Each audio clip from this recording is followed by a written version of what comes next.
नमस्कार दोस्तों, साहित्य समाधान के मंच से मैं डॉक्टर रीता गौड़ आपका हार्दिक स्वागत करती हूं, अभिनंदन करती हूं।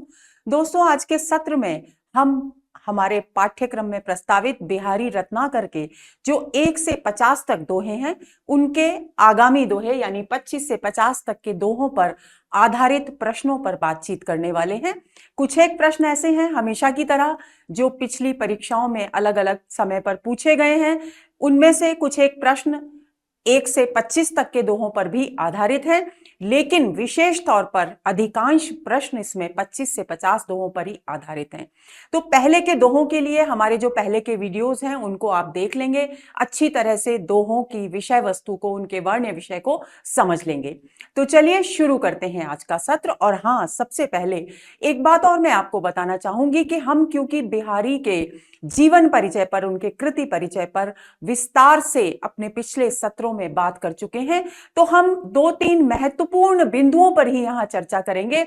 शेष हम उनके द्वारा, उनके संदर्भ में विद्वानों के जो मत प्रस्तुत किए गए हैं, उनके संदर्भ में, उनके परिप्रेक्ष्य में इस बिहारी रत्नाकर का मूल्यांकन करेंगे। और विशेष तौर पर मैं आपका ध्यान उस बिंदु की ओर आकर्षित करना चाहूंगी जो स्वयं जगन्नाथ दास रत्नाकर ने बिहारी रत्नाकर की भूमिका में लिखा है। दोस्तों, वो परिस्थितियां जिनमें बिहारी रत्नाकर रचने की कवि को प्रेरणा मिली, उस पर टीका लिखने की प्रेरणा मिली, उन्हें जानना हमारे लिए बहुत जरूरी है। ये स्थितियां हमारे लिए क्यों जरूरी होती हैं? वो इसलिए ताकि हम में वो दृष्टिकोण, वो साहित्यिक दृष्टि विकसित हो सके, जिससे कि हम न केवल कवि के व्यक्तित्व को समझ सकें, बल्कि उसके व्यक्तित्व से उसके कृतित्व को समझने में भी सुविधापूर्ण स्थिति में रह सकें। तो चलिए शुरू करते हैं आज का सत्र। कुछ एक बातें जो पिछले सत्रों में कही जा चुकी हैं, लेकिन फिर भी दोहराना चाहूंगी, क्योंकि ये बातें वे हैं जिन्हें हम किसी भी स्थिति में नजरअंदाज नहीं कर सकते, हमें ये कंठस्थ होनी चाहिए। पहली बात, बिहारी रत्नाकर कृति का लेखन कार्य 1921 में अयोध्या में प्रारंभ हुआ। 1922 में कश्मीर के निशात बाग में कवि ने इस टीका को पूरा किया। और इसके लिए, जैसा मैंने उनकी भूमिका से जो कुछ भी जानकारी मुझे प्राप्त हुई, जगन्नाथ दास रत्नाकर की, बिहारी रत्नाकर की जो भूमिका है, यदि आपके पास वो प्रति है तो आप निश्चित रूप से, मेरी सलाह है कि आप उस भूमिका को अवश्य पढ़ें, क्योंकि आपको ये पता चलेगा कि एक कवि, एक सर्जक किन किन संघर्षों से गुजरता हुआ अपनी कृति को अपना आकार देता है, अपनी भावनाओं को अभिव्यक्त करता है। तो उन्होंने ये लेखन कार्य 1921 से शुरू किया, अयोध्या नगरी से, और इसकी पूर्णाहुति हुई, यानी ये कृति पूर्ण हुई 1922 में कश्मीर के निशात बाग में। 1925 में इसका प्रकाशन हुआ, यानी 1 वर्ष में पूरी हुई कृति, और लगभग 4 वर्ष बाद उसे प्रकाशित होने का अवसर मिला। और कोई विवाद नहीं रखना है, जगन्नाथ दास रत्नाकर ने इसमें 713 दोहे ही प्रामाणिक माने हैं, क्योंकि जयपुर के निजी ग्रंथागार में जो प्रतियां, कई तरह की प्रतियां, हस्तलिखित प्रतियां जो सुरक्षित थी, उन्हीं के आधार पर कवि ने यह निर्णय निकाला है। तो आपको इस बात को, इस संख्या को कंठस्थ कर लेना है। अब बात आती है उस तथ्य की, उस बिंदु की, जिसकी चर्चा मैंने अभी शुरुआत में ही की। कवि जगन्नाथ दास रत्नाकर ने बिहारी रत्नाकर की भूमिका में लिखा है। अभी तक हम हर सत्र में बात करते हैं दोस्तों अन्य विद्वानों के मतों की, लेकिन यहां हम बिहारी रत्नाकर के रचयिता जगन्नाथ दास रत्नाकर के मत के विषय में बात कर रहे हैं। वे लिखते हैं, सन 1896 में लाल चंद्रिका का जो संस्करण सर जॉर्ज ग्रियर्सन साहब ने प्रकाशित किया। देखिए, 1896 को ध्यान में रख लेंगे, क्योंकि बिहारी रत्नाकर का लेखन कार्य कब शुरू हुआ? 1921 में, यानी कितने वर्ष बाद।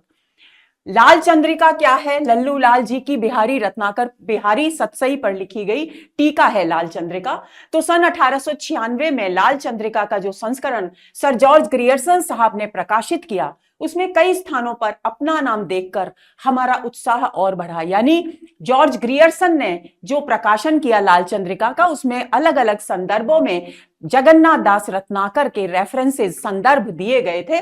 तो वे लिखते हैं कि उन्हें देखकर, अपना नाम देखकर हमारा उत्साह और बढ़ा और सन 1897 ईस्वी में उक्त विचार से सतसई के दोहों के भावार्थों की सामान्य टिप्पणियां, यानी अपने नाम को वहां देखकर लाल चंद्रिका के संदर्भों में कवि को प्रेरणा मिली, जगन्नाथ दास रत्नाकर को प्रेरणा मिली कि उन्हें बिहारी सतसई पर टीका लिखनी चाहिए और उन्होंने 1897 ईस्वी से यह कार्य शुरू किया।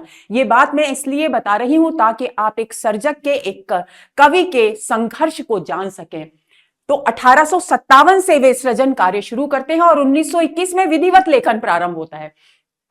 उक्त विचार से सतसई के दोहों के भावार्थों की सामान्य टिप्पणियां भी छपी हुई हरिप्रकाश टीका, क्योंकि बिहारी सतसई एक ऐसी कृति है जिस पर अनेक टीकाएं लिखी गई और उनमें से एक टीका लाल चंद्रिका है तो दूसरी टीका हरिप्रकाश टीका है। हरिप्रकाश टीका जगन्नाथ दास जी के पास स्वयं उपलब्ध थी, तो उन्होंने उसकी एक प्रति के पार्श्व भाग में, यानी साइड की जो स्पेस, जो जगह छूटी होती है, उसमें लिख डाली। यानी हर दोहे पर उनका क्या खुद का विचार था, क्या टिप्पणियां थी, उन्होंने हरिप्रकाश जी की टीका की एक प्रति के पार्श्व भाग में लिख लिया।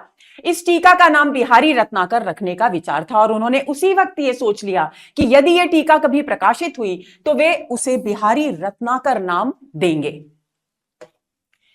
उसे देखकर हमारे मित्र स्वर्गीय साहित्याचार्य श्रीयुत पंडित अंबिका दत्त व्यास जी ने अपने बिहारी विहार नामक ग्रंथ की भूमिका के 38वें पृष्ठ पर यह लिखा था। ये अब किसका रेफरेंस आ गया? लिखा तो बिहारी रत्नाकर की भूमिका में ही है, लेकिन ये विचार है श्रीयुत पंडित अंबिका दत्त व्यास जी का, जो उन्होंने बिहारी विहार नामक ग्रंथ लिखा, उसकी भूमिका में 38वें पृष्ठ पर यह बात लिखी। अब यह क्या है इसे भी जान लेना जरूरी है। बिहारी रत्नाकर यह टीका थोड़े ही दिन हुए बनकर प्रस्तुत हुई है, यानी अंबिका दत्त व्यास ये अच्छी तरह से जानते थे कि बिहारी रत्नाकर की रचना की जा चुकी है, बनकर प्रस्तुत हुई और शीघ्र ही छपने वाली है, लेकिन यह प्रति प्रकाशित नहीं हुई थी। टीका बहुत छोटी है, लगभग 25 दोहों के अर्थ बहुत ही अपूर्व हैं और दोहों के पाठ जहां तक हो सका बहुत ही शुद्ध किए गए हैं। यानी कवि ने, जगन्नाथ दास रत्नाकर ने, न केवल टीका, प्रामाणिक टीका करने की कोशिश की, बल्कि उसके साथ ही जो दोहों के अलग अलग रूप हमें मिलते थे, जो पाठ भेद था, उसको भी शुद्ध करने का प्रयत्न किया। इसके ग्रंथकार काशी के प्रसिद्ध मधुर कवि हैं। मधुर कवि किसको कहा गया है? जगन्नाथ दास रत्नाकर को कहा गया है। ये किसी अन्य कवि का नाम नहीं है, बल्कि मधुर कवि संबोधन है, क्योंकि वे आगे लिखते हैं इनका नाम बाबू जगन्नाथ दास है। वे इस समय लगभग 25 वर्ष के होंगे, यानी जब उन्होंने बिहारी सतसई की टीका लिखने का काम किया तब जगन्नाथ दास रत्नाकर की उम्र थी 25 वर्ष। तो प्रेरणा लेनी चाहिए दोस्तों आपको। अंग्रेजी में इन्होंने बीए पास किया और उनकी योग्यता, शैक्षणिक योग्यता क्या है? अंग्रेजी में इन्होंने बीए पास किया, जिन्हें उर्दू और फारसी में बहुत अच्छा अभ्यास है। न केवल अंग्रेजी में बीए किया, बल्कि उर्दू और फारसी पर भी उनकी अच्छी पकड़ थी और हिंदी पर तो पकड़ उनकी थी ही। सन 1893 में साहित्य सुधानिधि नामक मासिक पत्र निकाला, यानी जगन्नाथ दास रत्नाकर के विषय में एक जानकारी इस अंश से मिलती है कि 1893 में उन्होंने एक मासिक पत्र का संपादन शुरू किया था जिसका नाम था साहित्य सुधानिधि। उसे ये और बाबू देवकी नंदन प्रसाद, उपन्यास लहरी के वर्तमान संपादक खत्री देवकी नंदन प्रसाद खत्री मिलकर संपादित करते थे। यानी साहित्य सुधानिधि का संपादन जगन्नाथ दास रत्नाकर और देवकी नंदन प्रसाद खत्री संयुक्त रूप से किया करते थे। इनकी कविता का नाम रत्नाकर है, यानी इन्होंने जो कविता पर टीका लिखी उसका पुस्तक का नाम है रत्नाकर, यानी बिहारी रत्नाकर। अब आचार्य रामचंद्र शुक्ल जगन्नाथ दास रत्नाकर के विषय में क्या कहते हैं? श्रृंगार रस के, जगन्नाथ दास रत्नाकर के विषय में नहीं बल्कि बिहारी रत्नाकर के विषय में क्या कहते हैं उस पर नजर डालते हैं। श्रृंगार रस के ग्रंथों में जितनी ख्याति और जितना मान बिहारी सतसई को हुआ उतना किसी अन्य का नहीं। ये कथन बहुत महत्वपूर्ण है।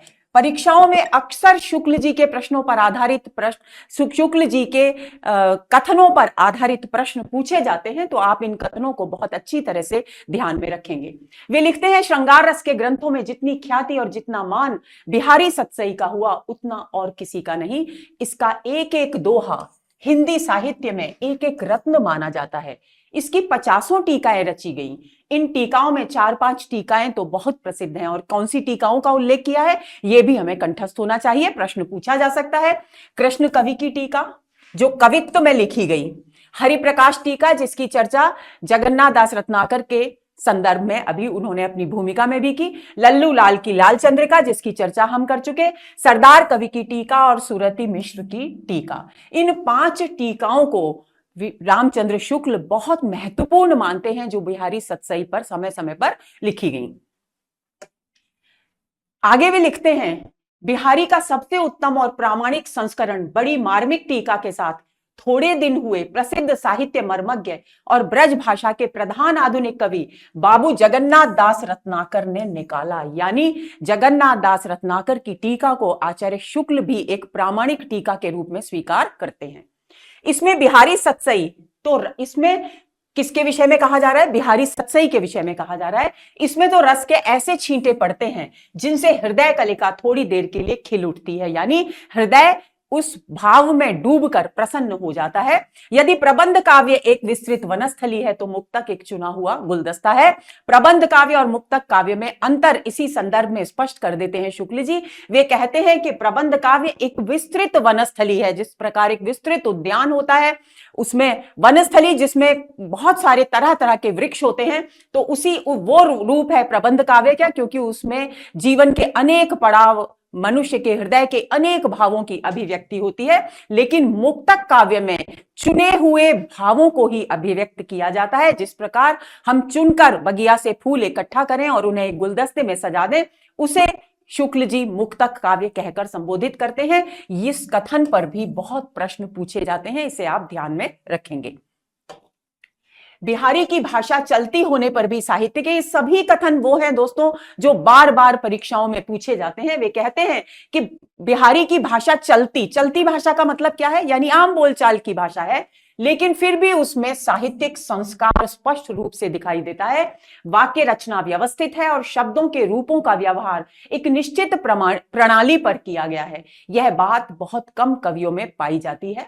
अगला मत है, बिहारी का काव्य हृदय में किसी ऐसी लय या संगीत का संचार नहीं करता जिसकी स्वरधारा कुछ काल तक गूंजती रहे। इस कथन का अर्थ क्या है? इस कथन का अर्थ यह है दोस्तों कि शुक्ल जी ये मानते हैं कि बिहारी के काव्य को जब हम पढ़ते हैं, उनके दोहों के रस में जब हम डूबते हैं, तो वह डूबने का जो आनंद है वो कुछ समय के लिए ही रहता है।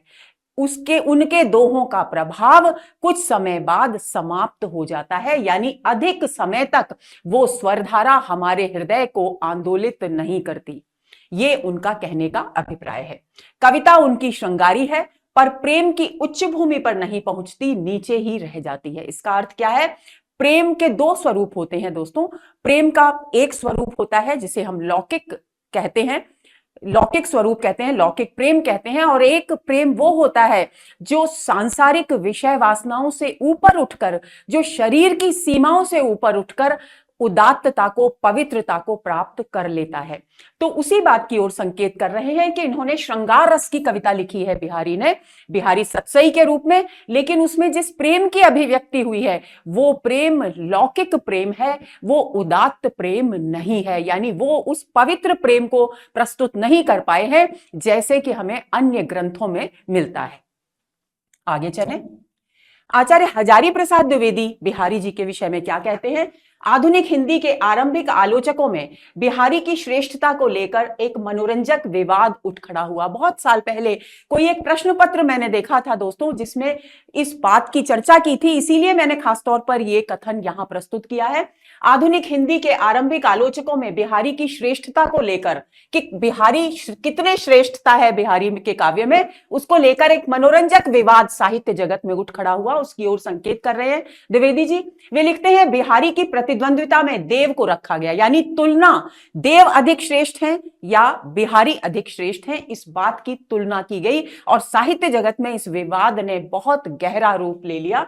बिहारी को श्रेष्ठ समझने वाले आलोचकों के अगुआ यानी नेतृत्व करता पंडित पद्म सिंह शर्मा थे, यानी पंडित पद्म सिंह शर्मा ने बिहारी को श्रेष्ठ माना। इस बिंदु को आपको ध्यान में रखना है। और देव को बिहारी से ऊंचा मानने वाले मिश्र बंधु थे। मिश्र बंधु ने देव को श्रेष्ठ माना और पद्म सिंह शर्मा ने बिहारी को श्रेष्ठ माना। प्रश्न पूछा जा सकता है तो आप इसे कंठस्थ कर लेंगे। आगे चलते हैं। आगे द्विवेदी जी लिखते हैं, फिर बिहारी सूक्ति संग्राहक कवि थे। सूक्ति संग्राहक कवि होने का क्या अर्थ है? सूक्ति संग्राहक होने का अर्थ है जो लोक प्रचलित सूक्तियां हैं, जो महत्वपूर्ण सारगर्भित व्यंजना भाव से परिपूर्ण जितने भी कथन लोक प्रचलित हैं उन सबका संग्रह करना और उसे काव्य में प्रसंगानुकूल अभिव्यक्त करना सूक्त संग्राहक कवि का कार्य है। उन्होंने पुरानी बातों को पॉलिश करके, खराद के, संवार के, सजा के नया रूप दिया है। इसका अर्थ क्या है? जिस तरह से जब कोई रत्न तलाश किए जाते हैं, चाहे खानों में मिलते हैं, तो उन पर बहुत सारे पदार्थ लिपटे चिपके हुए होते हैं, तो उन्हें खरादा जाता है, उन्हें चमकाया जाता है, उन पर पॉलिश की जाती है। उसी तरह से बिहारी ने, द्विवेदी जी कहते हैं कि पुरानी जो सूक्तियां थी उन सूक्तियों का संग्रह किया और अपने समय और भाव के अनुकूल उनको निखार कर अपने काव्य में उनका प्रयोग किया। आगे चलें। बिहारी ने अर्थ की रमणीयता का ध्यान बराबर रखा और खास तौर पर उन सूक्तियों का प्रयोग करते समय उनका ध्यान किस ओर केंद्रित रहा कि वे जिस भाव की अभिव्यक्ति करना चाहते हैं वो भाव अधिक से अधिक प्रभावशाली रूप में पाठकों तक पहुंचे। इसीलिए उनके शब्दालंकार रसोद्रेक के सहायक होकर आते हैं। यही कारण है कि उनके काव्य में जिन शब्दालंकारों का प्रयोग देखने को मिलता है वो रस की फुहार, कवि पाठकों के हृदय में रस की फुहार सी कर देते हैं। आगे वे लिखते हैं, असल में बिहारी की प्रतिभा प्रेम के उसी पहलू को अधिक अनुभूति गम्य बना सकी है। अनुभूति गम्य जिसका आसानी से पाठक भी अनुभव कर सके अपने हृदय में, जो अनेक प्रकार की कृत्रिम यानी यत्नज, कृत्रिम और यत्नज का अर्थ है जो प्रयत्न पूर्वक की जाती हैं आंगिक चेष्टाएं, उन्हें यत्नज चेष्टाएं कहा जाता है और सहज अंग चेष्टाओं से अभिव्यक्त होती हैं। ऐसे स्थलों पर बिहारी बड़ा ही सजीव चित्र प्रस्तुत करते हैं। आगे चलें। बच्चन सिंह लिखते हैं, सामंती जीवन की जितनी विशेषताएं और वैविध्य बिहारी के काव्य में मिलते हैं उतने किसी अन्य कवि की रचनाओं में नहीं। यानी सामंती जीवन था, उस समय का परिवेश, जो राजनीतिक परिदृश्य था वो सामंती परिवेश था, राजाओं का शासन था, उनके अधीन सामंत हुआ करते थे। तो उस समय के परिवेश के जितने विविध रूप संभव हैं साहित्य में अभिव्यक्त करना, वे सभी रूप बिहारी ने जितने विस्तृत रूप में अभिव्यक्त किए हैं उतने संभवतः उस समय के किसी भी कवि के काव्य में नहीं किए गए, उतने किसी अन्य कवि की रचनाओं में नहीं। सत्सई में प्रेम का क्रीड़ात्मक रूप और श्रृंगार का संयोग पक्ष अत्यंत समारोह पूर्वक चित्रित किया गया। यानी बिहारी सत्सई में प्रमुखतः श्रृंगार के संयोग पक्ष का बहुत ही सुंदर जीवंत चित्रण किया गया है, किंतु वियोग की गहन पीड़ा और वियोग पक्ष की व्याकुलता के चित्रण में उनका मन नहीं रमा है। इनके चित्रण में परिपाटीबद्ध ऊहात्मक उपकरणों का ही प्रयोग मिलता है। यही कारण है, बच्चन सिंह ये ध्यान दिलाना चाहते हैं कि जहां जहां कवि बिहारी वियोग का चित्रण करते हैं, वियोग की दशाओं का चित्रण करते हैं, वहां वहां वे अतिरंजित वर्णन करते हैं। ऊहात्मक, ऊहा का अर्थ होता है अतिशयोक्ति, जो लोक सीमा में संभव ना हो, जो इस जगत में संभव ना हो, उसकी कल्पना के द्वारा वियोग की पीड़ा को अभिव्यक्त करना। तो वही उन्होंने कहा है कि उनका मन इस वियोग के चित्रण में अधिक नहीं रमा है। जितनी कुशलता से, जितनी सुंदरता से उन्होंने श्रृंगार का चित्र, संयोग श्रृंगार का चित्रण किया है, उतनी कुशलता से वे वियोग श्रृंगार का चित्रण नहीं कर सके। आगे बच्चन सिंह लिखते हैं, वे संयोग के कवि हैं, वियोग के नहीं। प्रेम के साथ जीवन के अन्य पक्ष भी चित्रित हुए हैं, उनसे तत्कालीन समाज के नैतिक मूल्य भी उजागर होते हैं। किसने कहा है? बच्चन सिंह ने कहा है कि बिहारी सत्सई में भले ही संयोग चित्रण अधिक प्रबल है, अधिक प्रभावशाली है, अधिक जीवंत है, लेकिन फिर भी ये दोहे ऐसे हैं, बिहारी सत्सई एक ऐसी कृति है जिसमें उस समय के समाज के अन्य रूप भी हमारे सामने आते हैं। भाषा का जो क्लासिकल संयम, देखिए भाषा का जो क्लासिकल संयम उनमें दिखाई पड़ता है वह अभूतपूर्व है। यानी शुक्ल जी तो उनकी भाषा को चलती होते हुए भी साहित्यिक कहते हैं और बच्चन सिंह कहते हैं कि भाषा का जो क्लासिकल संयम उनमें दिखाई देता है वह अभूतपूर्व है, यानी अद्भुत है, ऐसा पहले कभी नहीं हुआ। बिहारी अकेले कवि हैं जिन्होंने ग्रामीण संस्कृति के विरुद्ध घृणा की अभिव्यक्ति की है। यानी बच्चन सिंह का विचार है कि उनके दोहों में जो भाव है वो ग्रामीण संस्कृति के प्रति घृणा का भाव अभिव्यक्त हुआ है। इस कथन पर भी प्रश्न पूछा जाता है, तो आप इन कथनों को, सभी जितने भी कथन यहां बताए गए हैं, उन्हें अच्छी तरह से कंठस्थ कर लेंगे। बिहारी में प्रेम को लेकर खास तरह का अंतर विरोध दिखाई पड़ता है। उनका आदर्श तो उदात्त है और व्यवहारिक पक्ष अनुदात्त है। बहुत ही सुंदर और गहरी बात कही है बच्चन सिंह ने। वे कहते हैं कि जिस प्रेम के आदर्श को लेकर कवि सृजन करते हैं, बिहारी सृजन करते हैं, वो तो उनका बहुत ही उदात्त है, लेकिन वे जब उसका सृजन करने लगते हैं, उसकी अभिव्यक्ति करने लगते हैं और व्यवहारिक धरातल पर उस प्रेम के भाव को लेकर आते हैं, तो वह उदात्त नहीं रहता बल्कि अनुदात्त हो जाता है, यानी लौकिक ही रहकर रह जाता है। आगे चलें। अब बताती है बिहारी के उन महत्वपूर्ण दोहों, बिहारी रत्नाकर के उन 25 से 50 तक के दोहों पर आधारित प्रश्नों की। जैसा कि हम हमेशा करते हैं दोस्तों, इन प्रश्नों के माध्यम से हम दोहों के अर्थ भी समझ लेंगे। तो सबसे पहला प्रश्न है, बरबट बेधत मोहियो तो नासा को बेधु। पंक्ति में व्यंजित भाव है। विकल्प है, तुम्हारे सौंदर्य ने मेरे चित्त को चंचल कर दिया है। दूसरा, घायल करने में असमर्थ होते हुए भी तुम्हारी नासिका के छिद्र के सौंदर्य ने मेरे हृदय को बलात् घायल कर दिया है। सी, सखियां से तुम्हारे सौंदर्य का वर्णन सुनकर मेरा हृदय प्रेमावेग से विभल हो गया है। और डी, तुम्हारी तिरछी दृष्टि हृदय को बेध कर निकल जाती है। इससे पहले कि हम इसके उत्तर की बात करें, हम इस दोहे को पहले समझ लेंगे। दोहा इस तरह से है दोस्तों, बेधक अनियारे नैन बेधक करे न निषेधु, बरबट बेधत मोहियो तो नासा को बेध। नायक कह रहा है कि तेरे, नायिका से कह रहा है कि तेरे ये जो अनियारे, अनी से युक्त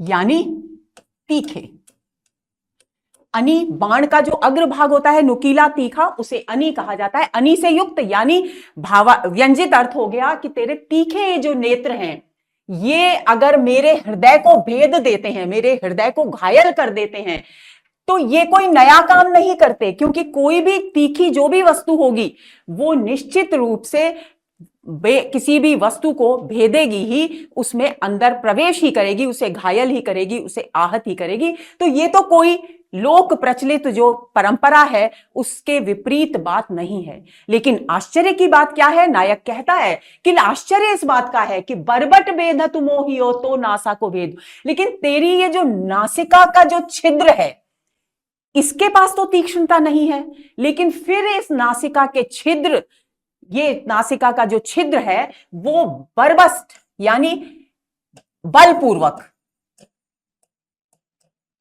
मेरे हृदय को क्यों बेध रहा है? क्योंकि नासिका के छिद्र में तीक्ष्णता नहीं है, लेकिन उसके बावजूद वो हृदय को भेद रहा है। व्यंजित भाव क्या है? व्यंजित भाव है कि तेरी नासिका के सौंदर्य ने मेरे हृदय को घायल कर दिया है। यानी न केवल नेत्रों के सौंदर्य से आहत है नायक, बल्कि नायिका के नासिका के सौंदर्य से भी आहत है। तो वो यहां ये सवाल कर रहा है कि यदि तेरे तीखे नेत्र मेरे हृदय को घायल करते हैं, उसको बेधते हैं, तो ये कोई आश्चर्य की बात नहीं है, क्योंकि तीखी वस्तु का स्वभाव होता है बेधना। लेकिन तेरी नासिका के जो सुंदर छिद्र हैं, यानी तेरी जो सुंदर नासिका है, उसमें तो इतनी तीक्ष्णता नहीं है, उसमें ये सामर्थ्य नहीं है कि वो किसी को बेध सके। लेकिन फिर भी तेरी ये नासिका के छिद्र मुझे घायल कर रहे हैं, बेध रहे हैं। तो ये एक आश्चर्य की बात है, ये मुझे समझ में नहीं आ रही। कुल मिलाकर इस पूरे दोहे का व्यंजित अर्थ ये है कि मैं तेरे सौंदर्य से आहत हो गया हूं। अब प्रश्न की बात करते हैं। बरबट बेधतु मोहियो तो नासा को बेधु, पंक्ति में व्यंजित भाव है। तुम्हारे सौंदर्य ने मेरे चित्त को चंचल कर दिया है, कहीं भी बात नहीं कही गई है। घायल करने में असमर्थ होते हुए भी तुम्हारी नासिका के छिद्र के सौंदर्य ने मेरे हृदय को बलात् घायल कर दिया है, यह बिल्कुल सही उत्तर है। सखियों से तुम्हारे सौंदर्य का वर्णन सुनकर मेरा हृदय प्रेमावेग से विह्वल हो गया है, यह भी नहीं है। तुम्हारी तिरछी दृष्टि हृदय को बेध कर निकल जाती है, यह केवल दृष्टि की बात नहीं है, यह आधा अर्थ है, पूरा अर्थ यहां है। केवल दृष्टि की बात नहीं है, बल्कि नासा छिद्र की के द्वारा हृदय को भेदे जाने की बात भी यहां कही गई है। तो इस प्रश्न का सही उत्तर होगा बी। अगले प्रश्न पर आते हैं। लौने मुंह दीठी न लगे, यों कहे दीनो ईठी। पंक्ति में रेखांकित शब्द का अर्थ है, यानी इस पंक्ति में जो ईठी शब्द है उसका अर्थ यहां पूछा गया है। विकल्प है ईंट, इष्टदेव, सखी और इच्छा। दोस्तों ये जो दोहा है ये उसकी प्रथम पंक्ति है और दूसरी पंक्ति यहां है, दूनी हुए लागन लगी दिए दिठोना दीठी। अब यहां इस दोहे का अर्थ समझ लेते हैं। कवि कहते हैं लौने मुंह दीठी न लगे, कि नायिका का जो सुंदर मुख है वो इतना लौने यानी लावण्य से युक्त है, यानी इतना सौंदर्य से युक्त है कि जब वो तैयार होती है, जब वो श्रृंगार प्रसाधन करती है तो उसकी जो सखी है उसे चिंता होती है कि कहीं उसे किसी की नजर ना लग जाए, दीठी ना लगे यानी किसी की बुरी नजर ना लग जाए। तो अपनी सखी को बुरी नजर से बचाने के लिए वो सखी, ईठी सखी, उसे काला टीका लगा देती है। और जब वो काला टीका लगता है तो उसका जो रूप है वो कहती है दूनी हुए लागन लगी। काले टीके से क्या होना चाहिए था, उसके रूप को थोड़ा कम, उसके सौंदर्य को थोड़ा कम होना चाहिए था, जिससे कि देखने वाले की नजर उसे ना लगे। लेकिन हुआ उसका विपरीत, दूनी हुए लागन लगी दिए दिठौना दीठे। जब दिठौना दिया, यानी दिठौना होता है काला टीका, जब सखी ने काला टीका लगाया तो उसका जो सौंदर्य था और दुगना हो गया, यानी वो और अधिक सुंदर प्रतीत होने लगी। तो यहां ईठी शब्द का अर्थ हुआ ईंट, इष्टदेव, सखी या इच्छा। तो सी विकल्प इस प्रश्न का सही उत्तर है, आंसर होगा सी। अगला प्रश्न, चितवन रूखे दृगनु की हांसी बिनु मुस्कान, मान जनायो मानिनी जान लियो पिय जाने। दोहे में किस नायिका का चित्रण है, अर्थ समझ लेते हैं। देखिए जो नायक है वो किसी अन्य स्त्री के पास जाकर आया है और जब वो नायिका के पास लौटता है तो वो नायिका क्योंकि उसकी वास्तविकता से परिचित है तो वो उसकी ओर शुष्क दृष्टि से देखती है, यानी प्रेम रहित दृष्टि से देखती है। चितवन रूखे दृगनु की, तो उसके जो रूखे यानी शुष्क यानी प्रेम से रहित नेत्र, रूखे दृगन यानी शुष्क प्रेम से रहित जो नेत्र हैं, उनकी दृष्टि को देखकर नायक हंसने का प्रयास करता है। हंसी का कोई प्रसंग नहीं चल रहा है लेकिन फिर भी हंसने का प्रयास करता है। तो यानी कौन सी हंसी हंसता है, खिसियानी हंसी।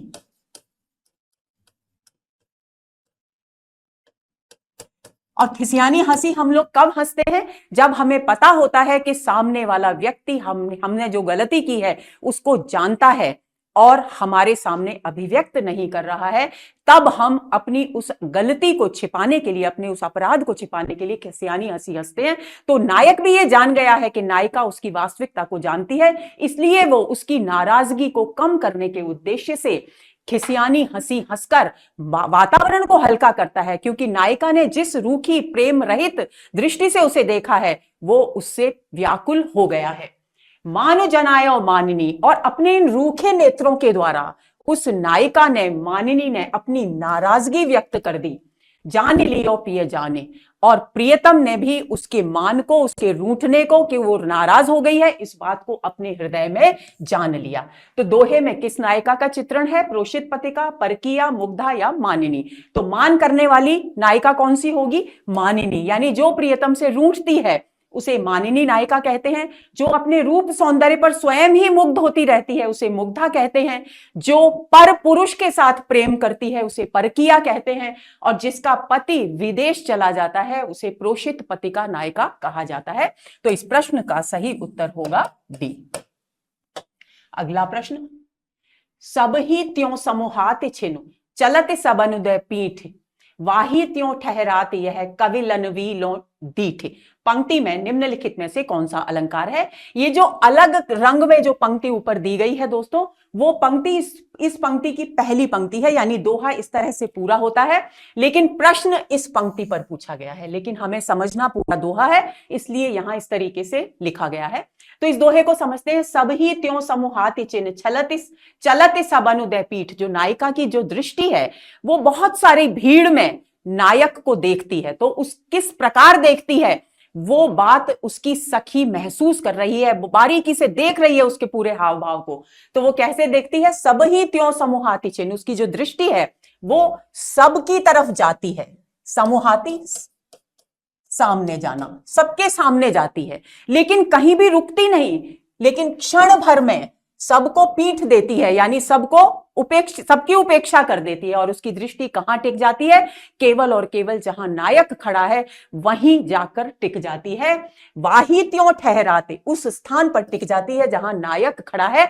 कैसे टिक जाती है? जैसे कविलन्वी, जो कटोरी होती है, कविलन्वी का अर्थ है मंत्र पूरित कटोरी। पहले इस मंत्र पूरित कटोरी की परंपरा को मैं आपको बता दूं।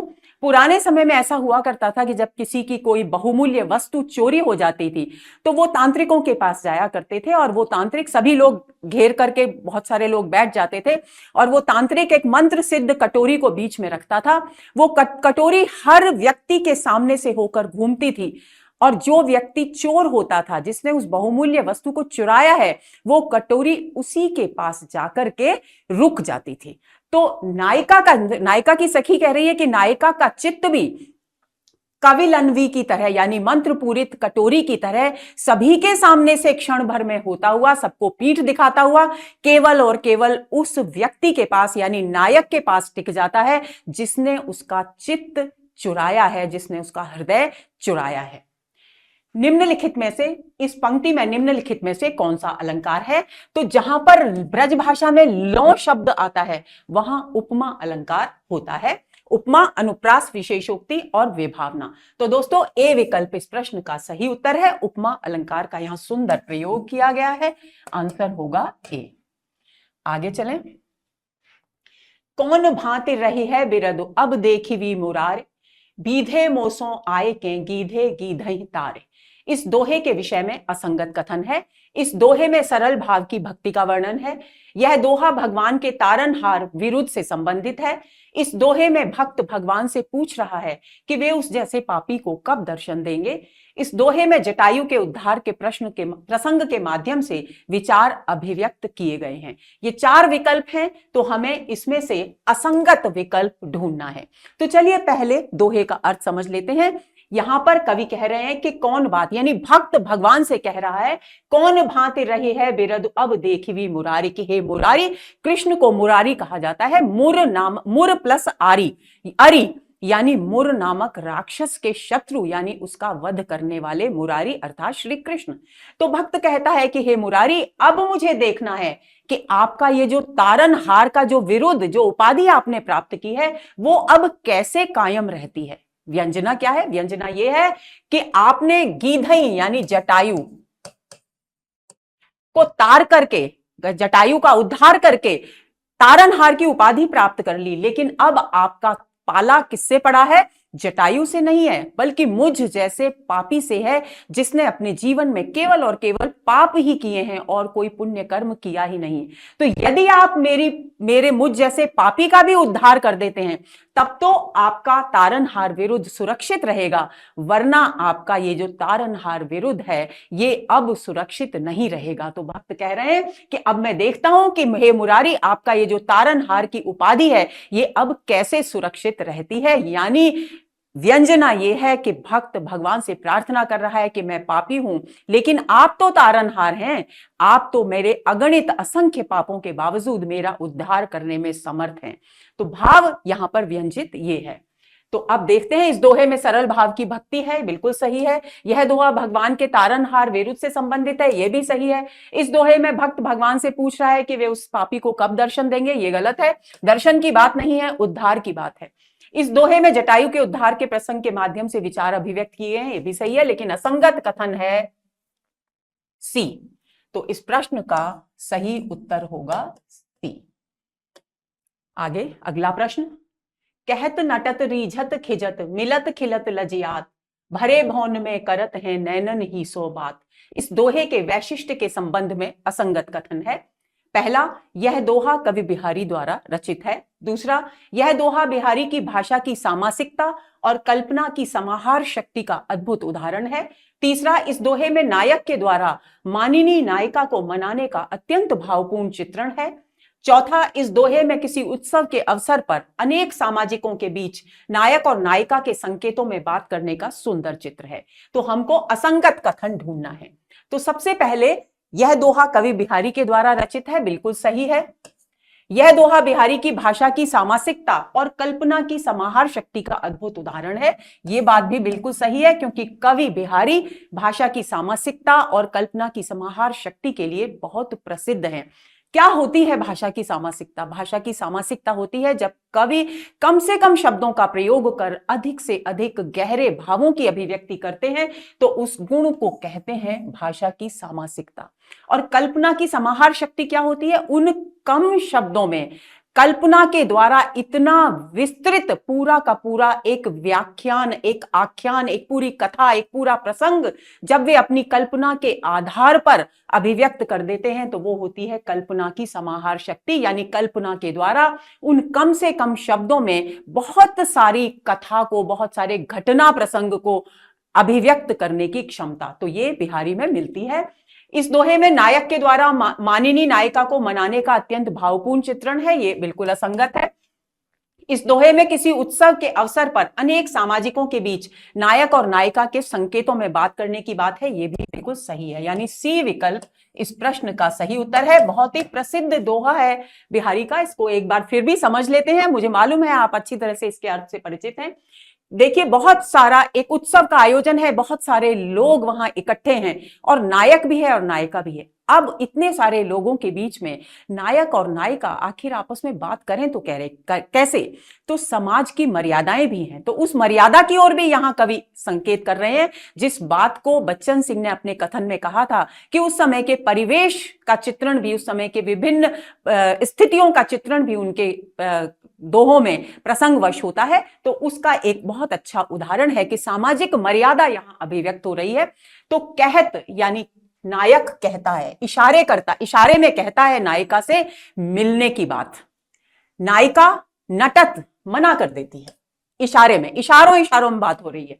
रीझत, जब नायिका का जो मना करने का अंदाज है वो इतना लुभावना है, इतना प्यारा है कि नायक उसको वो उस समय मना करते हुए और अधिक सुंदर लगती है, तो वो उस पर मुग्ध हो जाता है, रीझ जाता है। जब नायक उस पर रीझता है तो नायिका को गुस्सा आता है कि क्या है, मैं तो मना कर रही हूं और रीझे ही जा रहा है, तो खींचने लग जाती है। और खींचते वक्त जब इस तरह के भाव, वो रीझ रहा है और वो खींच रही है, जब इस तरह के भाव अभिव्यक्त करते, विपरीत भावों की अभिव्यक्ति हो रही है और दोनों नायक और नायिका के नेत्र आपस में मिलते हैं, तो वे एक दूसरे को देखकर हंसने लग जाते हैं। और हंसने के बाद अचानक नायिका को याद होता है कि मैं तो इतने सारे लोगों के बीच में हूं, कहीं कुछ गलत ना हो जाए, तो वो शर्मा जाती है, लज्जित हो जाती है। और इस प्रकार नायक और नायिका भरे भवन यानी भवन में बहुत सारे लोगों के बीच में नेत्रों के इशारों से, केवल आंखों के इशारों से बात करते हैं। तो ये इस दोहे का वैशिष्ट्य क्या है? इसमें कहीं भी नायिका को मनाने की बात नहीं है, बल्कि संकेत में अपने प्रेम की अभिव्यक्ति की जा रही है। तो आंसर होगा सी। आगे चलें। वाही की चित चटपटी धरत अटपटे पाए, पंक्ति में रेखांकित शब्द का क्या अर्थ है? चित्त की आतुरता, चंचलता, भाव विवलता या ईर्ष्या। अब इस दोहे की ये जो पंक्ति है, इसकी अगली पंक्ति है, लपट बुझावत बिरह की कपट भरे आए। अब देखिए इसका प्रसंग क्या है, क्योंकि कल्पना की समाहार शक्ति और भाषा की सामासिकता बिहारी के दोहों का एक अच्छा अपना निजी गुण है, एक अपनी विशिष्टता है। तो वो कवि कह रहे हैं कि नायक किसी अन्य स्त्री के पास से गुजरा है, लौटा है और नायिका के पास आया है। अब नायिका के पास आया है तो कुछ तो उसके मन में उस दूसरी स्त्री से मिलने का आनंद है, उसकी मस्ती है चाल में, तो वो उस मस्ती है और वो चाह रहा है कि कहीं क्यों ना ऐसा हो कि वो वापस उसी के पास चला जाए। नायिका ये सब कुछ देख रही है, तो वो क्या कहती है? वाही की चित चटपटी धरत अटपटे पाए, कि मैं सब जानती हूं कि तुम किसके पास जाकर के आए हो और तुम उसी के, उस पर स्त्री यानी मेरी जो सौतन है उसके पास से लौटे हो और उसी की स्मृतियों में खोए हो और अब भी तुम उसी के पास लौट जाना चाहते हो। तुम्हारा मन, तुम्हारा शरीर तो यहां आ गया है लेकिन तुम्हारा मन अभी वही है और यही कारण है कि तुम अटपटे पैर रख रहे हो, यानी संतुलित ढंग से चल नहीं पा रहे हो, तुम्हारी चाल में एक अजब सी व्याकुलता, एक अजब सी मस्ती है, एक लड़खड़ाता हुआ दृश्य दिखाई दे रहा है। तो ऐसी स्थिति में लपट, फिर नायिका कहती है लपट बुझावत विरह की कपट भरे हुआ है, कि भले ही हे प्रियतम तुम्हारे हृदय में कितना भी कपट क्यों ना भरा हो, छल, कि तुम दूसरी स्त्री के से प्रेम कर रहे हो, मुझे छल, मेरे साथ छल कर रहे हो, चाहे कितना भी छल क्यों ना भरा हो, लेकिन जिस वक्त तुम मुझे दर्शन देते हो तो मैं जो तुम्हारे वियोग में, तुम्हारे दर्शनों की विरह में जलती हूं, वियोग की अग्नि में जलती हूं, तुम्हारे दर्शन प्राप्त करते ही मेरी वो विरह की अग्नि बुझ जाती है, और उस एक क्षण में जब तुम मुझे दर्शन देते हो मैं उस सौत के प्रति ईर्ष्या भाव से भी मुक्त हो जाती हूं। तो अपने उस निश्चल प्रेम की अभिव्यक्ति यहां पर नायिका कर रही है। तो अब चित्त चटपटी का अर्थ हुआ चित्त की व्याकुलता, यानी ए विकल्प इस प्रश्न का सही उत्तर है। अगला प्रश्न, पाई महावर दैन को नाइन बैठी आए, फिर जाने महावरी एड़ी मीड़त जाए। पंक्ति में कौन सा अलंकार है? महावर एक सौभाग्य सूचक एक रंग होता है जिसे स्त्रियां, सौभाग्यवती स्त्रियां पैरों में और हाथों में पुराने समय में लगाया करती थी। तो जो राजसी ठाट बाट से रहने वाली स्त्रियां थी, वहां नाइन आया करती थी उनके पैरों पर महावर लगाने के लिए। तो उसी प्रसंग को कवि बिहारी यहां इस दोहे में अभिव्यक्त कर रहे हैं कि नायिका के पैरों में महावर लगाने के लिए नायन आकर के बैठ गई है, और नायिका, लेकिन नायिका की जो एड़ियां हैं वो पहले से ही इतनी गुलाबी हैं, स्वाभाविक रूप से ही इतनी लाल रंग की हैं कि उसे लगता है कि इसमें पहले से ही महावर लगा हुआ है, जिसको कई जगहों पर, कई प्रांतों में आलता भी कहा जाता है। आलता लगा हुआ है, महावर लगा हुआ है। तो बार बार उस पुराने महावर को छुड़ाने के लिए वो उस नायिका की एड़ियों को मीड़ती है, यानी रगड़कर साफ करने की कोशिश करती है, मसलकर साफ करने की कोशिश करती है। इस पंक्ति में कौन सा अलंकार है? अनुप्रास, उपमा, पुनरुक्ति प्रकाश, भ्रांतिमान, संदेह, वक्रोक्ति, उपमा और उत्प्रेक्षा। तो देखिए फिर में पुनरुक्ति प्रकाश अलंकार है, और उसकी एड़ियों की लालिमा को महावर होने का भ्रम हो गया है। तो कौन सा अलंकार हो गया? भ्रांतिमान अलंकार हो गया, क्योंकि वो बार बार उस महावर को एड़ी से हटाने की कोशिश कर रही है, उन एड़ियों को रगड़ रही है ताकि वो नया महावर लगा सके। तो भ्रांतिमान अलंकार हो गया है। तो पुनरुक्ति प्रकाश और भ्रांतिमान अलंकारों का यहां प्रयोग किया गया है। तो आंसर होगा बी। तो ही निर्मोही लग्यो मोही यह स्वभाव, अन आए आवे नहीं आए आवतु आओ। इस दोहे का वर्ण्य विषय है निष्ठुर नायक के प्रति नायिका का मान, निष्ठुर नायक के प्रेम के वशीभूत नायिका के चित्त की प्रकृति, नायिका का सौंदर्य, नायक का नायिका के प्रति अतिशय प्रेम। तो दोस्तों बी विकल्प इस प्रश्न का सही उत्तर है। यहां पर निष्ठुर नायक के प्रेम के वशीभूत नायिका का जो चित्त है उसके स्वभाव को अभिव्यक्त किया गया, उसका हृदय का जो स्वभाव है उसकी यहां अभिव्यक्ति की गई है। तो आइए इस दोहे को समझते हैं।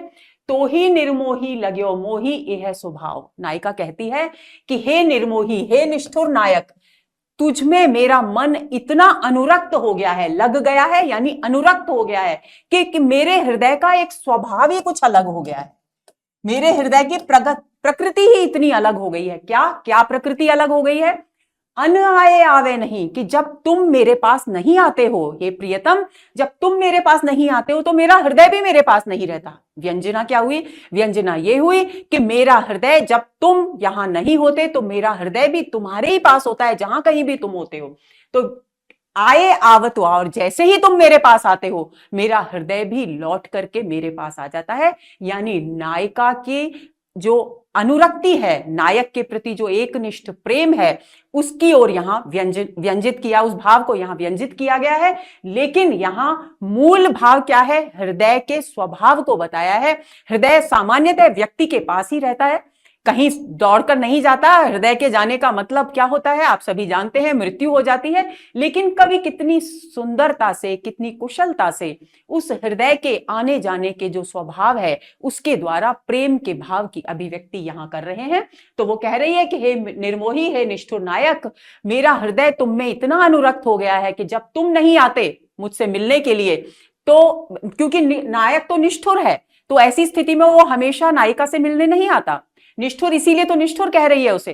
तो जब तुम नहीं आते तो मेरा हृदय भी मेरे पास नहीं रहता, क्योंकि वो हमेशा तुम्हारे विषय में ही सोचता रहता है, तुम्हारे पास ही एक तरह से रहता है। लेकिन जैसे ही तुम मुझसे मिलने आते हो तो मेरा हृदय लौट कर मेरे पास आ जाता है। यानी निष्ठुर नायक के प्रेम के वशीभूत नायिका के चित्त की प्रकृति, उसके हृदय की प्रकृति का यहाँ चित्रण किया गया है। तो आंसर हुआ बी।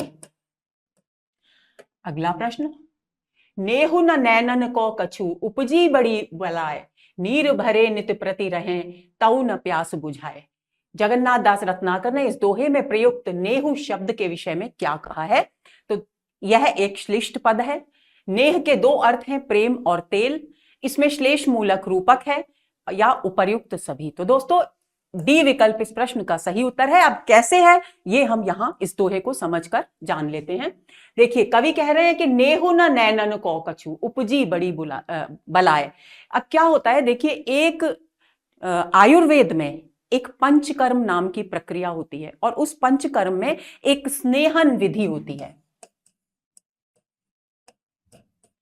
उस स्नेहन विधि में शरीर की शुद्धि के लिए जो रोगी है उसको घृत और तेल यानी घी और तेल पिलाया जाता है। और जब घी और तेल उसे नहीं पिलाया जाता तो उसे क्या होता है, उसे बहुत अधिक प्यास लगती है। तो जगन्नाथ दास रत्नाकर ने पहली बात तो नेह का जो अर्थ है वो एक तो प्रेम माना है और दूसरा तेल माना है। अब इसमें श्लेष अलंकार हो गया। दूसरी बात, अब इस अर्थ को समझ लेते हैं। नेहु न नैनन को कछु उपजी बड़ी बलाय। कवि कह रहे हैं कि इन नेत्रों में मुझे लगता है कि प्रेम का भाव उत्पन्न नहीं हुआ है, बल्कि कोई बहुत बड़ी बीमारी हो गई है। बलाय यानी बहुत बड़ी कोई बीमारी, भयंकर बीमारी हो गई है। क्यों हो गई है? क्योंकि ये नेत्र, क्योंकि विरह वेदना से हमेशा व्याकुल रहते हैं, तो उन विरह वेदना के कारण इनमें निरंतर आंसू भरे रहते हैं, नीर भरे, निरंतर जल भरा रहता है, तऊ न प्यास बुझाए, लेकिन फिर भी प्यास निरंतर लगती रहती है। तो एक अर्थ जगन्नाथ दास रत्नाकर बताते हैं कि जो स्नेहन की प्रक्रिया में तेल की कमी के कारण जो प्यास लगती है रोगी को, उसकी ओर यहां पर संकेत किया गया है। दूसरी बात, उसी कथन को आधार बनाकर जब जल आंखों में होते हुए भी व्याकुलता बनी रहती है, विरह की आग लगती है, बहुत अधिक प्यास, कौन सी प्यास है? तऊ न प्यास बुझाए, ये है प्रिय के दर्शन की प्यास निरंतर लगी रहती है। कौन सा अलंकार हो गया? नीर भरे हैं लेकिन प्यास नहीं बुझ रही है, यानी कारण है प्यास बुझने का लेकिन कार्य संपन्न नहीं हो रहा। तो विशेषोक्ति अलंकार यहां हो गया।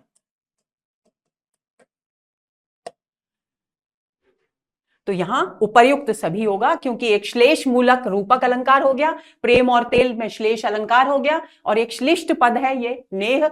इस बात की को भी जगन्नाथ दास रत्नाकर ने अपने ग्रंथ में, अपनी टीका में अभिव्यक्त किया है। तो इस प्रश्न का सही उत्तर होगा डी। अगला प्रश्न, कौहर सी एड़ी नुकी लाली देखी सुभाए, बाएं महावर देई को आप भई बेपाए।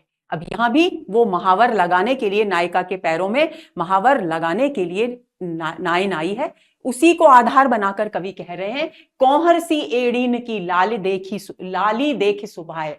यानी कौहर एक फल होता है, इंद्रायण जिसको कहा जाता है, और ये बहुत ही सुंदर लाल रंग का होता है। तो कौहर सी एड़ी, जो नायिका की एड़ियां है वो कौहर यानी इंद्रायण फल के समान बहुत सुंदर लाल रंग की है। सुभाए यानी मन को अच्छी लगने वाली, यानी सुंदर लगने वाली। ऐसी लालिमा उन नायिका की एड़ियों की देखकर जो महावर लगाने के लिए जो नाइन आई थी वो स्वयं बेपाए हो गई। तो देखिए, पाए यानी पैर, और बिना पैरों की हो गई। तो यहां इसका मतलब क्या है? स्तब्ध रह गई, हक्की बक्की रह गई, क्योंकि इतनी सुंदर, इतनी लाल रंग की, सुंदर लाल रंग वाली एड़ियां उसने कभी देखी ही नहीं थी। तो पंक्ति में बेपाए शब्द का अर्थ क्या है? लंगड़ी, स्तब्ध, अप्राप्य या भाव विभोर। तो स्तब्ध रह गई। बी विकल्प इस प्रश्न का सही उत्तर है। अब कैसे स्तब्ध रह गई? बेपाए क्यों कहा है? बेपाए इसलिए कहा है कि जब भी हम हक्के बक्के हो जाते हैं तो हमारे मुंह से सही शब्द नहीं निकलते, वाक्य नहीं निकलते। अवाक रहना यानी हम अपने जो कहना चाहते हैं उस बात को हम अभिव्यक्त नहीं कर पाते। जिस तरह से पैरों से रहित जो व्यक्ति होता है वो चल नहीं पाता, उसी तरह से स्तब्ध व्यक्ति अपनी वाणी का प्रयोग नहीं कर पाता। तो इसलिए यहां पाए और बेपाए सभंग पद यमक अलंकार हो गया।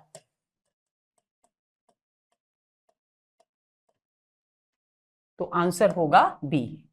अगला प्रश्न, नहीं पराग नहीं मधुर मधु नहीं विकास इहि काल, अली कली ही सौ बध्यो आगे कौन हवाल। इस दोहे का अन्योक्ति परक अर्थ संबंधित है। ये दोहा बहुत ही प्रचलित है, आप सभी इसको बचपन से ही पढ़ते चले आ रहे होंगे।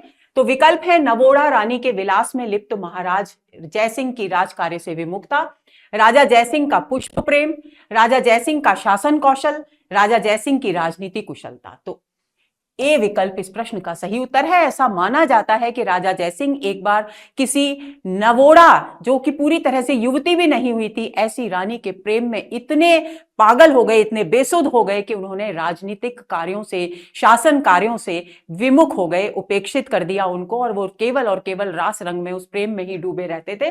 तो ऐसी स्थिति में जो पटरानी थी उनकी, उनके कहने पर बिहारी ने ये दोहा लिखा। और ऐसा भी कहा जाता है कि उनकी शैया पर जो मालिन पुष्प बिछाया करती थी, उसको ये दोहा लिख करके एक पर्ची बनाकर कवि बिहारी ने दिया मालिन को कि वो पुष्पों के बीच में से छुपा दे। जयसिंह जी ने उसे उठाया, उसे पढ़ा और वे उसका संकेत समझ गए। इस बात को आप ध्यान में रखेंगे। नवोड़ा रानी के विलास में लिप्त महाराजा जयसिंह की राजकार्य से विमुखता है। कहा गया है कि ये जो पुष्प है, जिसके प्रेम में आप पागल हैं, पुष्प से व्यंजित अर्थ क्या हुआ, वो नवोड़ा रानी, उसमें अभी पूरी तरह से पराग भी नहीं आए, यानी उसका विकास नहीं हुआ, ना ही उसमें वो मधु, जो पुष्पों में जो शहद होता है ना, वो आया है, यानी पूरी तरह से वो युवती नहीं हुई है, और ना ही पूरी तरह से उसका विकास हुआ है। अब तुम अभी से ही इस कली के रूप सौंदर्य में इतने आसक्त हो गए हो, तो जब ये युवती होगी, जब इसका सौंदर्य पूरी तरह से विकसित होकर सामने आएगा, तो तुम्हारा क्या हाल होगा। तो ये इसका अर्थ है, सीधा सीधा सरल। तो ए विकल्प इस प्रश्न का सही उत्तर है। अन्योक्ति अलंकार है इसमें, आप सभी जानते हैं। आगे चलते हैं। लाल तुम्हारे विरह की अगनि अनूप अपार, सरसे बरसे नीरहू झरहू मिटे ना झार। इस दोहे में निम्नलिखित में से कौन सा अलंकार नहीं है? अनुप्रास, उपमा, विशेषोक्ति और विरोधाभास। इसका अर्थ समझ लेते हैं। नायिका नायक से कह रही है कि लाल, हे लाल, मैं तुम्हारे वियोग की, विरह की जो अग्नि है उसमें जल रही हूं, क्योंकि मैं तुमसे बहुत अधिक प्रेम करती हूं, और ये तुम्हारे विरह की जो अग्नि है वो अनूप है, यानी अद्भुत है, अन्य अग्नियों से बिल्कुल भिन्न है, और अपार यानी इसकी कोई सीमा नहीं है, सीमा रहित है। अब कैसी सीमा रहित है? सरसे बरसे नीर हूं, कि इसके कारण मेरे नेत्रों से निरंतर नीर यानी जल बहता है, यानी आंसू बहते हैं। तो आंसुओं के बहने के कारण अग्नि को क्या हो जाना चाहिए? बुझ जाना चाहिए, लेकिन उससे मेरी ये अग्नि और अधिक सरसती है, यानी विकसित होती है। और झरहू मिटे न झार, और जब लगातार वर्षा की झड़ी, मेरे आंसुओं की झड़ी लग जाती है मेरे नेत्रों से, तब भी ये आग बुझती नहीं। झार मतलब आग बुझती नहीं। तो इसमें कौन सा अलंकार है? देखिए, सरसे बरसे नीरहू झरहू मिटे न झार, अगनि अनूप अपार, इसमें अनुप्रास अलंकार हो गया है। और बरस पानी है लेकिन अग्नि बुझ नहीं रही है, तो विशेषोक्ति अलंकार हो गया है। और अग्नि के होने पर भी जल के होने पर भी अग्नि बुझ नहीं रही है, तो विरोधाभास भी हो गया। लेकिन उपमा अलंकार यहां पर नहीं है, तो बी विकल्प इस प्रश्न का सही उत्तर है। अगला प्रश्न, जगत जनायो जिहि सकल सोहर जान्यो नाही, ज्यों आंखें सब देखिए आंखें न देखी जाहे। बिहारी के इस दोहे में व्यंजित भाव है। ए, जगत इंद्रियों से जानने योग्य है परंतु ईश्वर नहीं। मनुष्य संसार को जान लेता है परंतु संसार बनाने वाले को नहीं जान पाता। सी, सृष्टि के कण कण में व्याप्त ईश्वर की अनुभूति अद्भुत है। और डी, ईश्वरीय ज्ञान पाकर ही मनुष्य की मुक्ति संभव है। अब हम इसका अर्थ समझते हैं। देखिए, कवि बिहारी कह रहे हैं जगत जनायो जिहि सकल, कि जिस ईश्वर ने ये सारा, सकल यानी सारा, जगत यानी संसार बनाया, उस सारे संसार को तो हम मनुष्यों ने जान लिया, लेकिन जिस व्यक्ति ने, जिस ईश्वर ने ये संसार बनाया, उस ईश्वर को हमने नहीं जाना। कैसे नहीं जाना? जिस प्रकार आंखें सारे संसार को देखती हैं, लेकिन आंखों को, हम अपनी आंखों को स्वयं नहीं देख पाते। तो उदाहरण अलंकार हो गया है एक तो यहां पर।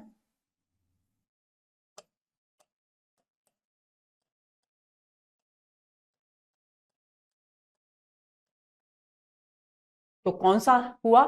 बी विकल्प इस प्रश्न का सही उत्तर है कि मनुष्य संसार को जान लेता है परंतु संसार बनाने वाले को नहीं जान पाता।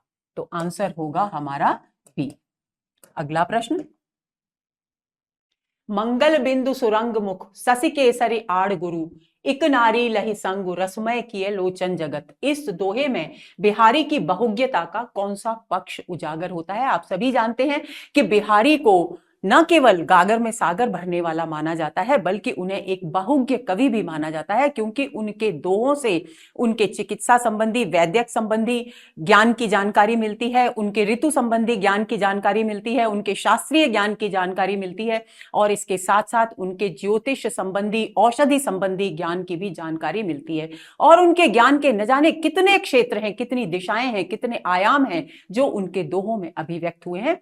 तो यहां पूछा गया है कि बिहारी की बहुज्ञता का कौन सा पक्ष यहां इस दोहे से उजागर होता है? बिहारी का ऋतु ज्ञान, बिहारी का ज्योतिष ज्ञान, बिहारी का शास्त्रीय ज्ञान, या बिहारी का अलंकार ज्ञान? तो पहले इसको समझ लेते हैं। देखिए, मंगल बिंदु नायिका जो है, उसने बहुत सुंदर नायिका है, और उसने सुरंग यानी सुंदर रंग वाली, यानी लाल बिंदी माथे पर लगा रखी है, और उसका जो मुख है वो चंद्रमा के समान है, और उस बिंदी के नीचे उसने आड़ी केसर की लाइन खींच दी है। तो वो उसका जो रूप सौंदर्य है वो और अधिक निखर कर आ गया है। अब देखिए, इसको क्या बता रहे हैं? मंगल ग्रह जो होता है वो उसका रंग लाल माना गया है। तो ये जो लाल बिंदी है नायिका के मस्तक पर, वो मानो मंगल ग्रह है, और उसका मुख तो चंद्रमा है ही, और उसने जो केसर का, क्योंकि पीला रंग गुरु का यानी बृहस्पति का माना गया है, तो जो केसर का तिलक आड़ा लगाया है वो मानो बृहस्पति है। यानी तीनों एक नारी के मुख के सौंदर्य में कौन से तीनों ग्रह इकट्ठे हो गए? मंगल ग्रह, चंद्रमा और गुरु यानी बृहस्पति ग्रह। और ऐसा माना जाता है ज्योतिष ज्ञान में कि जब ये तीनों ग्रह इकट्ठे हो जाते हैं किसी एक नक्षत्र विशेष में, तो बहुत अच्छी वर्षा होती है। तो अब क्योंकि वो सुंदर है, उसकी सुंदरता बढ़ गई है, तो नायक के नेत्रों में आनंद के अश्रु आ गए हैं, यानी वर्षा होने लगी है, यानी भाव विह्वल हो रहा है, भाव विभोर हो रहा है। तो कवि कहते हैं एक नारी, और एक अर्थ ये हुआ कि ये जो नारी है इसमें श्लेष अलंकार है। नारी का एक अर्थ तो हुआ स्त्री, और दूसरा अर्थ हुआ नाड़ी। जो 7 नाड़ियां मानी गई हैं उनमें से किसी भी एक नाड़ी में, किसी विशेष नक्षत्र में यदि ये तीनों ग्रह आ जाएं, तो ज्योतिष में माना जाता है कि सारा संसार जो है वो रसमय यानी जल से युक्त हो जाता है, यानी वर्षा अच्छी होती है। तो लोचन रूपी जगत यानी रूपक अलंकार हो गया। यहां श्लेष हो गया, यहां रूपक हो गया। तो अब कौन सा ज्ञान अभिव्यक्त हो रहा है यहां? बिहारी का ऋतु ज्ञान, बिहारी का ज्योतिष ज्ञान, बिहारी का शास्त्रीय ज्ञान, या बिहारी का अलंकार ज्ञान? तो बी विकल्प इस प्रश्न का सही उत्तर है। उनके ज्योतिष ज्ञान की अभिव्यक्ति इस दोहे से हो रही है। तो आंसर होगा बी। अगला प्रश्न, पियतिये सो हसी कै कयो लखे दिठौना दीन चंद मुखी मुख चंद ते भलो चंद समकीन। एक और दोहा आ गया है दिठौना से संबंधित। सखी ने वहां दिठौना लगाया था, और जब वो सखी, वो नायिका दिठौना लगाकर सुंदर सुसज्जित होकर अपने प्रियतम यानी नायक से मिलने गई, तो नायक क्या कहता है वो देखिए यहां पर। अच्छा, अब इसमें पूछा क्या गया है, पहले इस प्रश्न को पूरा पढ़ लेते हैं। इस दोहे में चंद्रमुखी नायिका का मुख पूर्ण चंद्र के समान क्यों हो गया है? विकल्प, नायिका के गौरवर्ण के कारण, नायिका के मस्तक पर शोभित बिंदी के कारण, दिठौने के कारण, या नायिका के व्यक्तित्व के तेज के कारण। तो अब इसका अर्थ समझ लेते हैं। पिय तिये सो हसी के कयो लखे दिठौना दीन के तुमने सखी से कहा, नायिका की सखी से नायक ने, कि तुमने ये जो नायिका के मुख पर दिठौना लगाया है कि उसे नजर नहीं लग जाए, तुमने वास्तव में इस चंद्रमा के समान सुंदर मुख वाली जो नायिका है उसके मुख रूपी चंद्रमा को वास्तव में सचमुच चंद्रमा के समान कर दिया है। क्यों? क्योंकि एक कलंक चंद्रमा में भी होता है, और क्योंकि इसका मुख चंद्रमा के समान है, नायिका का मुख चंद्रमा के समान सुंदर है, तो तुमने दिठौना लगाकर उसे पूर्ण चंद्रमा के समान बना दिया है। तो सी विकल्प इस प्रश्न का सही उत्तर है। आंसर होगा सी। अनुप्रास अलंकार है, रूपक अलंकार है और उपमा अलंकार है। यहां पर उपमा, यहां रूपक और अनुप्रास आप दिठौना दीन में दिख ही रहा है आपको, तो आंसर होगा सी। आगे चलें। खेलन सिखाए अली भले चतुर अहेरी मार। पंक्ति में चतुर अहेरी मार का अर्थ है कामदेव रूपी चतुर शिकारी, कुशल शिकारी, अप्राप्य वस्तु को प्राप्त करने का कौशल या मारने की चतुराई। इस दोहे की जो दूसरी पंक्ति है वो है कानन चारी नैन मृग नागर नरनु शिकार। एक प्रसंग में मैंने पहले भी चर्चा की थी, शायद जहां तक मुझे याद आ रहा है घनानंद के सत्र में हमने चर्चा की थी, कि पुराने समय में खास तौर पर रीति काल में जो कानों तक विस्तृत खिंचे हुए लंबे नेत्र थे वे सौंदर्य का प्रतीक माने जाते थे। तो उन्हीं काननचारी का मतलब हुआ कानों तक विस्तृत। यहां ये श्लेष है, काननचारी में श्लेष है। कानन का एक अर्थ है कानों तक विस्तृत और दूसरा अर्थ है वन में विचरण करने वाला, और एक हो गया कानों तक विस्तृत, तो श्लेष अलंकार हो गया। तो क्या कह रहे हैं कवि कि खेलन सिखाए अली भले, कि हे सखी तुम्हें, एक सखी नायिका से कह रही है कि हे सखी भले चतुर अहेरी मार, कि अहेरी होता है शिकारी, मार का मतलब होता है एक तो मारना और दूसरा कामदेव। तो कामदेव नामक जो शिकारी है उसने तुम्हारे नेत्रों को, पूरे प्रेम के प्रसंगों को बहुत अच्छी तरह से समझा दिया है। यानी किस प्रकार तुम अपने नेत्रों के सौंदर्य से मनुष्यों को घायल कर सकती हो, उनका शिकार कर सकती हो, ये पूरा का पूरा प्रेम का कौशल कामदेव ने तुम्हें अच्छी तरह से सिखा दिया है। यानी सभी कटाक्ष आदि सारे भावों की अभिव्यक्ति तुम्हें बहुत अच्छी तरह से आती है, और यही कारण है कि तुम्हारे ये कानों तक विस्तृत जो नेत्र हैं वो वन में घूमने वाले मृग के समान शिकार करते हैं। जैसे मृग यानी शेर, मृग एक हिरण होता है और एक शेर भी होता है, जिस तरह से सिंह वन में विचरण करता हुआ शिकार करता है, उसी तरह से मनुष्यों का नरनु शिकार करता है, उसी तरह से कानों तक विस्तृत तुम्हारे जो नेत्र हैं वो मनुष्यों का, पुरुषों का शिकार करते हैं। यानी उन्हें अपने आकर्षण से घायल करते हैं, आहत करते हैं, उनको अपनी ओर आकर्षित करते हैं। तो चतुर अहेरी मार का अर्थ हुआ कामदेव रूपी चतुर शिकारी। तो आंसर होगा ए। तो यहां पर एक तो रूपक अलंकार हो गया है और श्लेष अलंकार मैं बता ही चुकी हूं, नैन मृग में भी रूपक अलंकार है। आगे चलते हैं। रस सिंगार मंजन किए कंजन भंजन दैन, अंजन रंजन हु बिना खंजन गंजन नैन। इस दोहे में किसका वर्णन किया गया है? खंजन पक्षी के सौंदर्य का, कमल सरोवर का, नायिका के प्रेम का या नायिका के नेत्रों का। अर्थ जान लेते हैं। रस सिंगार मंजन किए कंजन भंजन दैन, नायिका की सखी नायिका से कह रही है कि हे नायिका, हे सखी, तुम्हारे जो नेत्र हैं, तुम्हारे जो नेत्र हैं वो रस के श्रृंगार से पूरी तरह से भरे हुए हैं। अब रस का श्रृंगार क्या है? रस का श्रृंगार, रस का यहां से अर्थ हुआ प्रेम। तो प्रेम की कला यानी हाव भाव से पूरी तरह से मज्जनु डूबे हुए हैं, भरे हुए हैं, लबालब हैं, और उस प्रेम में डूबे हुए होने के कारण वे इतने सुंदर प्रतीत होते हैं। वैसे वो कमल के समान हैं, कमल के समान सुंदर नेत्र हैं, लेकिन वे उस कमल के सौंदर्य को भी भंजनु नष्ट करते हैं। भाव, व्यंजित भाव क्या है? व्यंजित भाव है कमल हमेशा पानी में रहता है और इसलिए पानी की बौछारें निरंतर पड़ते रहने के कारण वो निश्चल होता है, पवित्र होता है और एकदम शुद्ध साफ होता है। उसी तरह से निश्चल प्रेम भाव से युक्त तुम्हारे सुंदर नेत्र हैं और ये इतने आकर्षक हैं कि ये कमल के सौंदर्य को भी लज्जित करते हैं। अंजनु रंजनु बिना खंजनु गंजनु नैन, और तुम्हारे ये जो नेत्र हैं ये अंजन यानी काजल, काजल रंजन, काजल को रंजित करना यानी आंखों में लगाना, काजल बिना लगाए ही तुम्हारे ये जो श्यामल नेत्र हैं, स्वभाव से ही ये श्यामल हैं, सांवले नेत्र हैं, तो ये खंजन पक्षी के सौंदर्य को नष्ट करते हैं, लज्जित करते हैं। तो यहां पर उपमान की हीनता बताई जा रही है और उपमेय की श्रेष्ठता बताई जा रही है, तो व्यतिरेक अलंकार हो गया।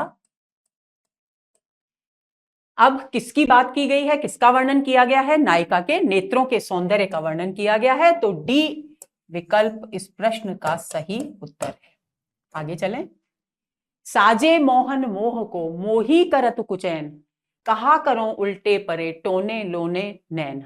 पंक्ति में नायिका के नेत्रों के उल्टे पड़ने का क्या अर्थ है?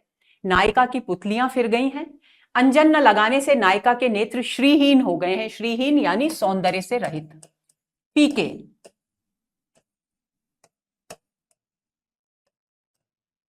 मुग्धा और रूप गर्विता नायिका अपने नेत्रों के सौंदर्य पर मुग्ध है। नायिका ने मोहन को आकर्षित करने के लिए नेत्रों का श्रृंगार किया था, परंतु नेत्र मोहन के रूप पर आसक्त होकर उनके दर्शन के लिए व्याकुल हैं। तो दोस्तों डी विकल्प इस प्रश्न का सही उत्तर है। उल्टे पढ़ने का अर्थ क्या होता है? देखिए इसमें आप हमें इस टोने शब्द, ये इसका केंद्र कीवर्ड है, मूल शब्द है, इस टोने को समझना पड़ेगा। हमारे यहाँ अक्सर ये परंपरा है कि जब भी कोई बहुत सुंदर वस्तु होती है तो हम मानते हैं कि इसको किसी की नजर लग गई, यानी बहुत सुंदर लग रहा है किसी वस्त्र में कोई छोटा सा बच्चा, तो माँ उसकी नजर उतारती है और ये माना जाता है कि नजर उतारने का मतलब है जिस किसी की भी बुरी नजर लगी है वो नजर उलटकर उसी व्यक्ति को लगती है, यानी उसी व्यक्ति के पास लौट जाती है। तो इस बात को ध्यान में रखकर हम इस अर्थ को समझेंगे कि नायिका के जो नेत्र हैं उसने अपने उन नेत्रों को सुंदरता से सजाया, बहुत सुंदर काजल लगाया और भी बहुत सारे अलंकरण किए, बहुत सारी तरह से साज सज्जा की नेत्रों की, क्योंकि वो चाहती थी कि जब मोहन उसे देखें तो उसके नेत्रों के सौंदर्य से आकर्षित होकर उसके प्रेम के बंधन में बंध जाएं। लेकिन जब वो मोहन के पास पहुंची तो उसका ये जो टोना था, यानी जो टोना वो करना चाहती थी अपने नेत्रों के माध्यम से मोहन पर, वो टोना उसका उल्टा पड़ गया, यानी वो स्वयं उसके नेत्र मोहन के यानी श्री कृष्ण के रूप सौंदर्य में इतने डूब गए, इतने आसक्त हो गए कि वे उन्हीं के होकर के रह गए। यानी जो टोना उसके लोने यानी लावण्य से युक्त, यानी सुंदर नेत्रों को सुसज्जित करके जो टोना उसने करने का प्रयत्न किया था वो उस पर उल्टा आ गया।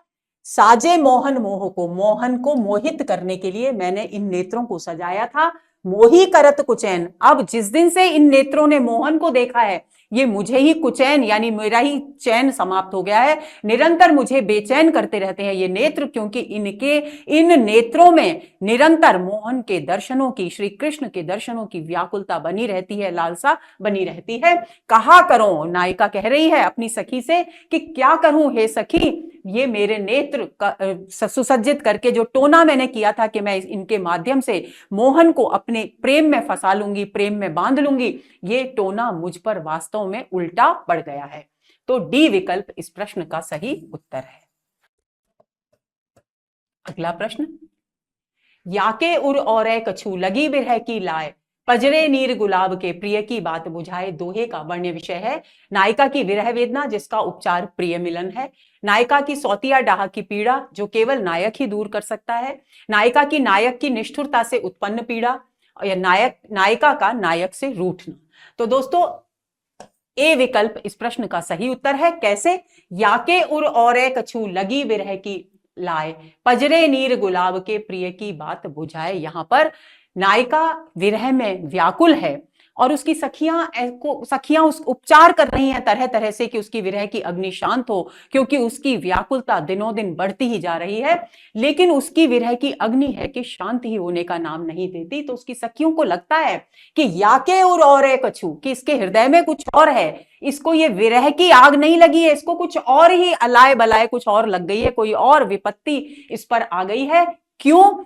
पजरे नीर गुलाब के, क्योंकि हम जब गुलाब जल छिड़कते हैं, ऐसा माना जाता है कि गुलाब जल अग्नि को, जो जलन है उसको शांत करने का काम करता है। तो अग्नि से, विरह की अग्नि से पीड़ित नायिका पर सखियां कहती हैं कि जब हम गुलाब जल छिड़कते हैं तो ये अग्नि और अधिक प्रज्वलित होती है, जबकि इसे क्या हो जाना चाहिए था? शांत हो जाना चाहिए था, क्योंकि गुलाब जल का स्वभाव शीतल होता है और वो अग्नि को शांत करने का कार्य करता है। लेकिन यहां ऐसा नहीं हो रहा है, तो इसलिए सखियों को आशंका है कि इसे संभवतः ये इसकी अग्नि, ये विरह की अग्नि नहीं है, बल्कि और ही कोई आफत इसके शरीर में आ गई है।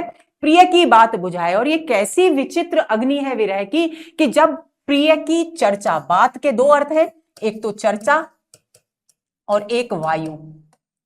जब प्रिय की बातों की चर्चा रूपी वायु चलती है तो इसकी अग्नि शांत होती है, जबकि वायु के चलने से अग्नि तो अग्नि भड़कनी चाहिए, लेकिन शांत नहीं होनी चाहिए। लेकिन यहां बढ़ नहीं रही है, जिससे शांत होनी चाहिए उससे बढ़ रही है विरह की अग्नि, और जिससे भड़कनी चाहिए उससे शांत हो रही है, यानी स्थिति बिल्कुल विपरीत है। तो यहां पर एक तो विरोधात्मक सौंदर्य है,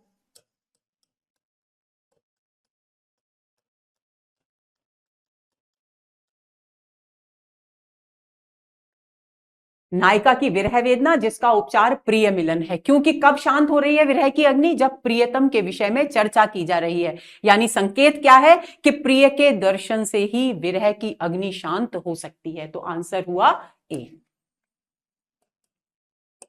अगला प्रश्न, सनि कज्जल चख जख लगन, उपज्यो सुदिन सनेहु, क्यों न रपति हुए भोगवे, लहित सुदेश सब देहु।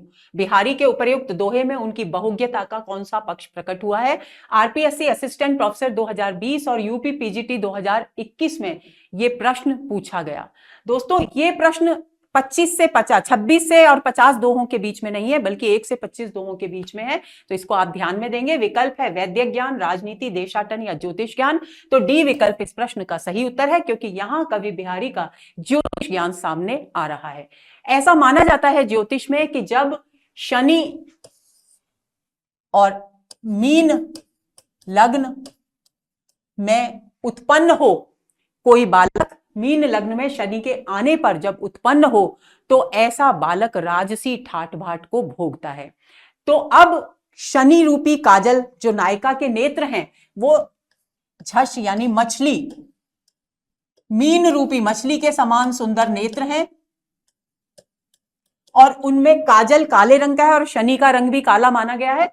तो काले रंग का काजल लगा हुआ है, यानी शनि ग्रह है, यानी मीन लग्न में शनि ग्रह आ गया है। और ऐसी स्थिति में, इस दशा में, अच्छा समय, शुभ मुहूर्त में, इस शुभ घड़ी में नायक और नायिका के बीच प्रेम उत्पन्न हुआ है। क्यों ना? तो ऐसी स्थिति में निश्चित ही ये जो प्रेम है, ये क्या होगा? राजा बनकर सभी प्रकार के सुखों को भोगेगा, यानी ये प्रेम विकसित, पुष्पित और पल्लवित होगा। लहि सुदेश सब देह, और ये इसी प्रकार आनंद पूर्वक सारे आनंद भोगेगा, प्रेम का आनंद लेगा। तो यहां मीन लग्न में शनि ग्रह के आने पर उत्पन्न बालक, जो ज्योतिष में माना जाता है सभी राजसी ठाट बाट भोगता है, उस ज्योतिष के ज्ञान के आधार पर प्रेम भाव की अभिव्यक्ति की गई है। प्रेम के स्थायी होने, उसके अच्छी तरह से विकसित होने की ओर संकेत किया गया है। तो ये बिहारी का ज्योतिष ज्ञान यहां अभिव्यक्त हो रहा है। तो आंसर होगा डी। अगला प्रश्न, बिहारी का गागर में सागर भरने का जो गुण इतना प्रसिद्ध है, वह बहुत कुछ रूढ़ी की स्थापना से ही संभव हुआ है। यह कथन किस लेखक का है? यूपीपीएससी जीडीसी 2021 में यह प्रश्न पूछा गया। विकल्प है हजारी प्रसाद द्विवेदी, रामचंद्र शुक्ल, गुलाब राय या श्याम सुंदर दास। तो दोस्तों बी विकल्प इस प्रश्न का सही उत्तर है, रामचंद्र शुक्ल का यह कथन है। आगे चलें। इसका एक एक दोहा हिंदी साहित्य में एक एक रत्न माना जाता है। शुक्ल जी का यह कथन किस रचना से संदर्भ में है? आरपीएससी असिस्टेंट प्रोफेसर 2020 में प्रश्न पूछा गया। विकल्प है मतिराम सतसई, वृंद सतसई, दोहावली तुलसीदास या फिर बिहारी सतसई। अभी हम पढ़ चुके हैं सत्र की शुरुआत में ही, तो डी विकल्प इस प्रश्न का सही उत्तर है। शुक्ल जी ने बिहारी सतसई के संदर्भ में यह कथन प्रस्तुत किया है, तो आंसर होगा बी। स्थापना। जिस कवि में कल्पना की समाहार शक्ति के साथ भाषा की समास शक्ति जितनी ही अधिक होगी उतनी ही वह मुक्तक रचना में सफल होगा। आरपीएससी असिस्टेंट प्रोफेसर 2020 में यह प्रश्न पूछा गया और तर्क दिया गया है क्षमता बिहारी में पूर्ण रूप से वर्तमान थी। अब विकल्प है ए और आर दोनों गलत हैं, ए और आर दोनों सही हैं, ए सही आर गलत, ए गलत आर सही। तो दोस्तों बी विकल्प इस प्रश्न का सही उत्तर है, क्योंकि ए कथन जो स्थापना है वो भी सही है और ये कथन भी पूरी तरह से सही है, तो आंसर होगा बी। अगला प्रश्न। बिहारी अकेले कवि हैं जिन्होंने ग्रामीण संस्कृति के विरुद्ध घृणा की अभिव्यक्ति की है। यह कथन किसका है? यूपी पीजीटी 2021 में यह प्रश्न पूछा गया। रामचंद्र शुक्ल, हजारी प्रसाद द्विवेदी, डॉक्टर नगेंद्र या फिर बच्चन सिंह। तो अभी हमने पढ़ा था दोस्तों डी विकल्प इस प्रश्न का सही उत्तर है। बच्चन सिंह का यह कथन है बिहारी के विषय में, तो आंसर होगा डी। अगला प्रश्न। तोपर वारों उर्वशी सुने राधिके सुजान, तू मोहन के उर्वशी हुए उर्वशी समान। इस दोहे में सखी राधा से क्या क्या कह रही है? UGC net 2020-21 RPSC assistant professor 2020 में यह प्रश्न पूछा गया। ए राधा के रूप की तारीफ कर नायक से प्रेम करने के लिए उत्कंठित करती है।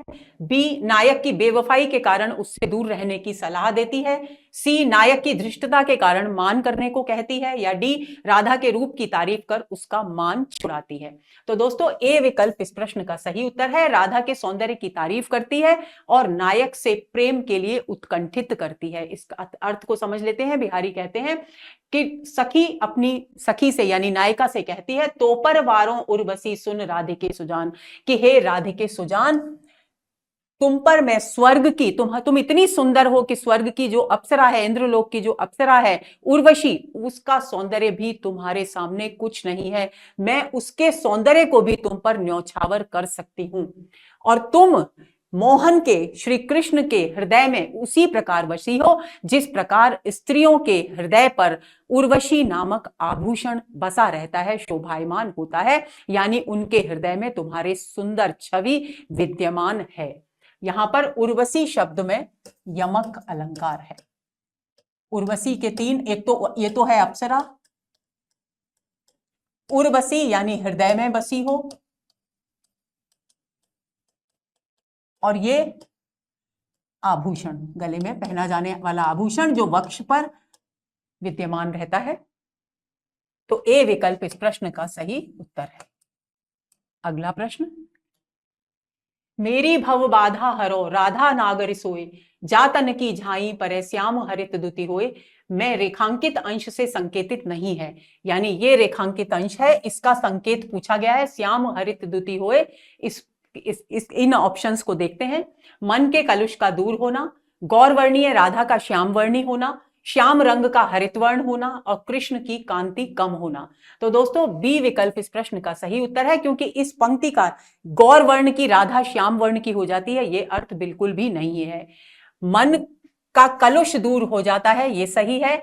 श्याम हरे रंग के हो जाते हैं, यानी प्रसन्न चित्त हो जाते हैं, हरे भरे हो जाते हैं, ये भी सही है। और कृष्ण की कांति कम हो जाती है, ये कथन भी बिल्कुल सही है। तो मेरी भव बाधा हरो, कवि कहते हैं, पहला दोहा है ये बिहारी सतसई का। कवि कहते हैं कि हे राधा के प्रियतम श्री कृष्ण, तुम मेरी इस संसार के कष्टों को, मेरी भव की, संसार की बाधाओं को दूर करो। जिसके, हे राधा नागरी, तुम मेरे सांसारिक कष्टों को दूर करो, जिनकी तन की झाई पड़ने से, प्रतिबिंब पड़ने से, झलक पड़ने से जो श्री कृष्ण हैं वो हरित द्युति हो जाते हैं, प्रसन्न वदन हो जाते हैं और कलमश, हृदय का कलमश दूर हो जाता है, सारे पाप नष्ट हो जाते हैं। ये इसका अर्थ है। तो बी विकल्प इस प्रश्न का सही उत्तर है।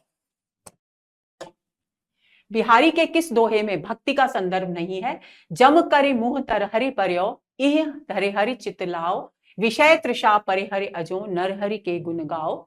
बी मेरी भव बाधा हरो राधा नागर सोय, जातन की झाई परे श्याम हरित दुति होय। सी अजो तर्यो नाही रयो श्रुति सेवत इक संग, नाक बास बेसर लयो बसि मुक्तन के संग। फिर चित उत ही रहत टूटी लाज की लाव, अंग अंग छवि झोर में भयो भौर की नाव। तो दोस्तों देखिए, जम करे मुंह तर हरि पर्यो, इह धरि हरि चित लाओ। यहां पर कवि कह रहे हैं कि हे मनुष्य, तू निरंतर हर क्षण हर पल यम रूपी हाथी,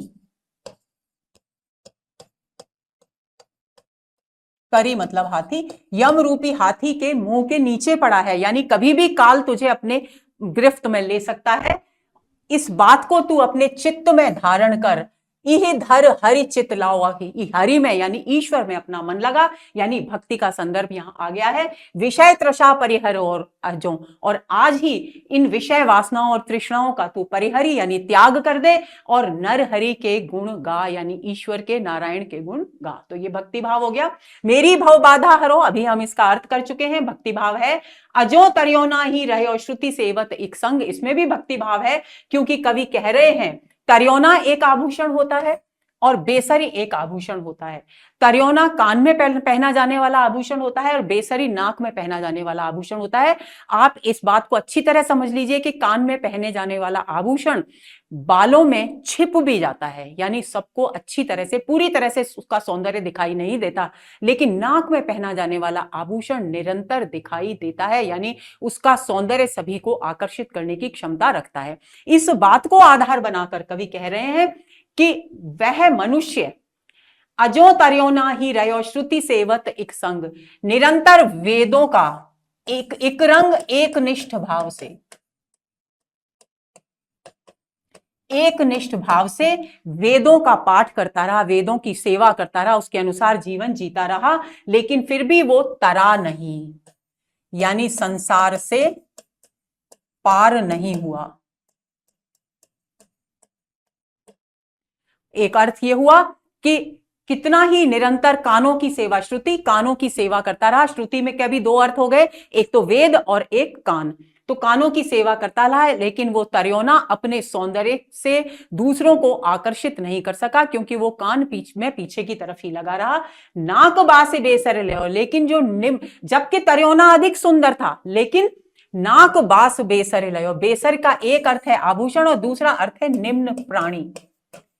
एक निम्न प्राणी, उसने क्या किया, मुक्तन, मुक्तन का एक अर्थ हो गया मोती और दूसरा अर्थ हो गया मुक्त आत्माएं।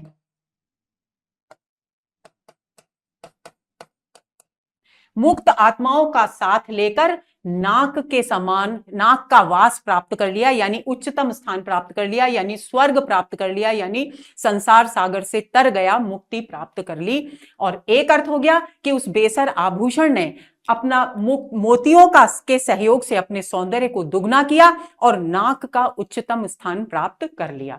तो इस प्रकार यहां भी भक्ति भाव है और श्लेष अलंकार है। यहां फिर चित उत ही रहत टूटी लाज की लाव, अंग अंग छवि झोर में भयो भौर की नाव।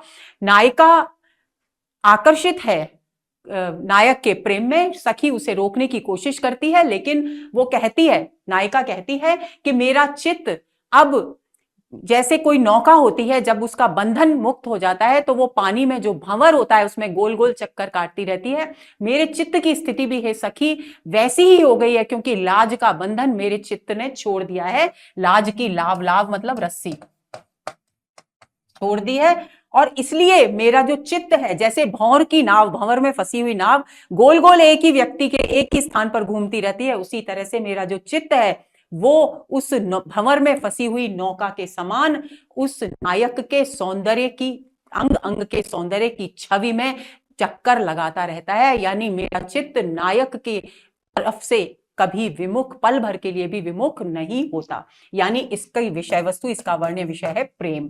तो भक्ति का संदर्भ डी में नहीं है, तो आंसर हुआ डी। अगला प्रश्न, इनमें से महाकवि बिहारी और उनकी सतसई से संबंधित कौन सा कथन सही नहीं है? राजस्थान कॉलेज लेक्चरर 2015 में यह प्रश्न पूछा गया। प्रकृति का आलंबन रूप में चित्रण, लोक ज्ञान, काव्य ज्ञान, शास्त्र ज्ञान, तीनों का सुंदर समन्वय सतसई में देखने को मिलता है। अनुभवों के चित्रण में बिहारी सिद्धहस्त थे। सतसई में साहित्यिक ब्रज भाषा का प्रयोग किया गया है। तो दोस्तों ये तीनों कथन सतसई के विषय में सही है, ये कथन सही नहीं है, क्योंकि प्रकृति के आलंबन रूप का यहां चित्रण नहीं है बल्कि उद्दीपन रूप का चित्रण है। तो ए विकल्प इस प्रश्न का सही उत्तर है। और वैसे भी श्रृंगार परक कृति है तो प्रकृति तो वहां प्रधान विषय है ही नहीं, तो इस प्रश्न का उत्तर होगा ए। रीतिकालीन कवि बिहारी की कविता को शक्कर की रोटी किसने कहा? DSSB PGT 2018 में प्रश्न पूछा गया। विश्वनाथ प्रसाद मिश्र, पद्म सिंह शर्मा, नगेंद्र या महेंद्र कुमार? तो बी विकल्प इस प्रश्न का सही उत्तर है। पद्म सिंह शर्मा ने उनके काव्य को यानी बिहारी सतसई को शक्कर की रोटी कहकर के पुकारा है। आगे चलें। किसी कवि का यश उसकी रचनाओं के परिमाण के हिसाब से नहीं होता है बल्कि गुण के हिसाब से होता है। शुक्ल जी का यह कथन किस रीतिकालीन कवि के संदर्भ में है? राजस्थान कॉलेज लेक्चरर 2014 में यह प्रश्न पूछा गया। सेनापति, पद्माकर, बिहारी या भूषण? तो सी विकल्प इस प्रश्न का सही उत्तर है। इस कथन के माध्यम से शुक्ल जी संकेत कर रहे हैं कि ये जरूरी नहीं है कि कोई व्यक्ति तभी कीर्ति प्राप्त करे, तभी यश प्राप्त करे जबकि वो विपुल साहित्य का सृजन करे। भले ही वो एक कृति लिखे लेकिन वो एक कृति इतनी प्रभावशाली हो, इतनी विशिष्ट हो कि उसके यश का आधार बन सके। ये बात यहां बिहारी के संदर्भ में कही गई है, क्योंकि बिहारी ने एक ही कृति की रचना की और वो कृति उनकी कालजयी कृति साबित हुई और वही उनकी कीर्ति का आधार बनी। तो आंसर है सी। अगला प्रश्न। उनकी विरहताप की अत्युक्तियों में दूर की सूझ और नाजुक ख्याली बहुत कुछ फारसी की शैली है। शुक्ल जी का यह कथन किस कवि के विषय में है? राजस्थान कॉलेज लेक्चर 2014 में प्रश्न पूछा गया। जायसी, बिहारी, सूरदास या घनानंद? तो बी विकल्प इस प्रश्न का सही उत्तर है। बिहारी की ऊहात्मकता की बात करते हैं, यानी वियोग का वर्णन जब करते हैं बिहारी तो वे ऊहात्मकता का सहारा लेते हैं। जो ऊहात्मकता फारसी की शैली का एक प्रमुख अंग है, तो ये बात बिहारी के संदर्भ में शुक्ल जी ने कही है, तो आंसर होगा बी। अगला प्रश्न। अली कली ही सौ बंध्यो आगे कौन हवाल? उक्ति में कवि बिहारी का रूप प्रकट हुआ है। ये नहीं पराग नहीं मधुर मधु की पंक्ति है और इस दोहे को हम अच्छी तरह समझ चुके हैं। राजस्थान कॉलेज लेक्चरर 2014 में ही ये प्रश्न भी पूछा गया। दार्शनिक रूप, प्रवचनकर्ता रूप, उद्बोधक रूप या नीतिकार रूप? तो सी विकल्प इस प्रश्न का सही उत्तर है। यहाँ पर उद्बोधन दे रहे हैं कवि बिहारी राजा जयसिंह जी को, जिन्होंने विलासिता के वशीभूत होकर, एक नवोड़ा रानी के प्रेम के वशीभूत होकर राज कार्य से की उपेक्षा कर दी थी। तो वे उनको अपने दायित्व की याद दिला रहे हैं, उनको उद्बोधन दे रहे हैं। तो आंसर होगा हमारा सी। अगला प्रश्न। नीकी दई अनाकनी फीकी परी बुहार, तजो मनो तारन बिरदु बारक बारनु हा तारे? बिहारी के इस दोहे में व्यक्त भाव है। राजस्थान कॉलेज लेक्चरर 2014 में प्रश्न पूछा गया। श्रृंगार, नीति, भक्ति या प्रकृति चित्रण? तो भक्ति भाव यहां पर चित्रित किया गया है। आंसर होगा सी। इसका अर्थ है, यहां भक्ति भाव है कि जो भक्त है यानी कवि, वो कहते हैं कि नीकी दई अनाकनी, की हे प्रभु, हे ईश्वर, आपने तो, मैं बार बार अपने उद्धार के लिए गुहार यानी पुकार रहा हूं और आप हैं कि सुनते ही नहीं। तो आपने तो अच्छी आनाकानी की, नीकी अच्छी, अनाकनी यानी आनाकानी की, यानी मेरा उद्धार करने की तरफ ध्यान ही नहीं दिया। अब तारन बिरदु, तज्यो मनो तारन बिरदु बारक बारन उतारे, ऐसा लगता है कि आपने एक बार, बारन यानी हाथी का उद्धार करके उस तारन हार वाला जो विरुद्ध है उपाधि प्राप्त की थी, उसे मानो त्याग दिया है। यहां भक्ति भाव अभिव्यक्त हुआ है, तो आंसर होगा सी। अगला प्रश्न। कीने हूं कोरिक जतन अब कही काढ़ है कौन, मोमन मोहन रूप मिली पानी में को लौन? इस दोहे के संबंध में क्या सही है? यूजीसी नेट 2019 में प्रश्न पूछा गया। इसमें नायिका का कृष्ण के प्रति अनन्य प्रेम व्यंजित है। नायिका के मन रूपी सरोवर में कृष्ण का लावण्य पानी में नमक की तरह घुल गया है।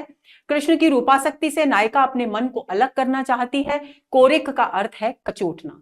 तो दोस्तों यहां पहला कथन सही है, नायिका का कृष्ण के प्रति अनन्य प्रेम है और नायिका के मन रूपी सरोवर में कृष्ण का लावण्य पानी में नमक की तरह घुल गया है, ये सही है। ये कथन बिल्कुल गलत है। कोरिक का अर्थ है कोटिक, यानी करोड़ों प्रयत्न करने पर, है ना, तो कचोटना नहीं है, तो ये भी गलत हो गया। और कृष्ण की रूपा शक्ति से नायिका किसी भी स्थिति में अपने मन को अलग भी नहीं करना चाहती। पहला दूसरा ये कथन सही है। अब इसका अर्थ देख लेते हैं। नायिका कृष्ण के प्रति आसक्त है और नायिका क्योंकि परकिया है, वो किसी और की पत्नी है, तो उसकी सखी उसे समझाती है कि ये कार्य तेरे लिए सही नहीं है। तब नायिका कृष्ण के प्रति प्रेम में कितनी विवश है उस बात को अभिव्यक्त करती हुई यहां कहती है कि हे सखी, कीने हूं कोरिक जतन अब कहे काढ़े कौन, कि जिस प्रकार पानी में घुले हुए नमक को कोटि करोड़ों प्रयत्न करने पर भी अलग नहीं किया जा सकता, उसी तरह से अब मेरा जो मन है वो कृष्ण के रूप में, उसके रूप के सागर में पानी में नमक की तरह घुल गया है, तो मैं कोशिश करूं तो भी मैं उसे अलग नहीं कर सकती। तो अब देखते हैं कि कौन सा कूट में कौन सा सही आ रहा है। दूसरा तीसरा, पहला चौथा, पहला तीसरा, पहला दूसरा, तो डी विकल्प इस प्रश्न का सही उत्तर है। आगे चलें। इनमें से किस कवि के नए लक्षण ग्रंथ नहीं लिखा? यूजीसी नेट 2007 में प्रश्न पूछा गया। देव, पद्माकर, भूषण या बिहारी? तो देव, पद्माकर और भूषण तीनों ने लक्षण ग्रंथ लिखे, लेकिन बिहारी रीति सिद्ध कवि थे, उन्होंने केवल एक ही ग्रंथ लिखा और वो है बिहारी सतसई। तो डी विकल्प इस प्रश्न का सही उत्तर है। तो दोस्तों, ये हुआ हमारा आज का सत्र।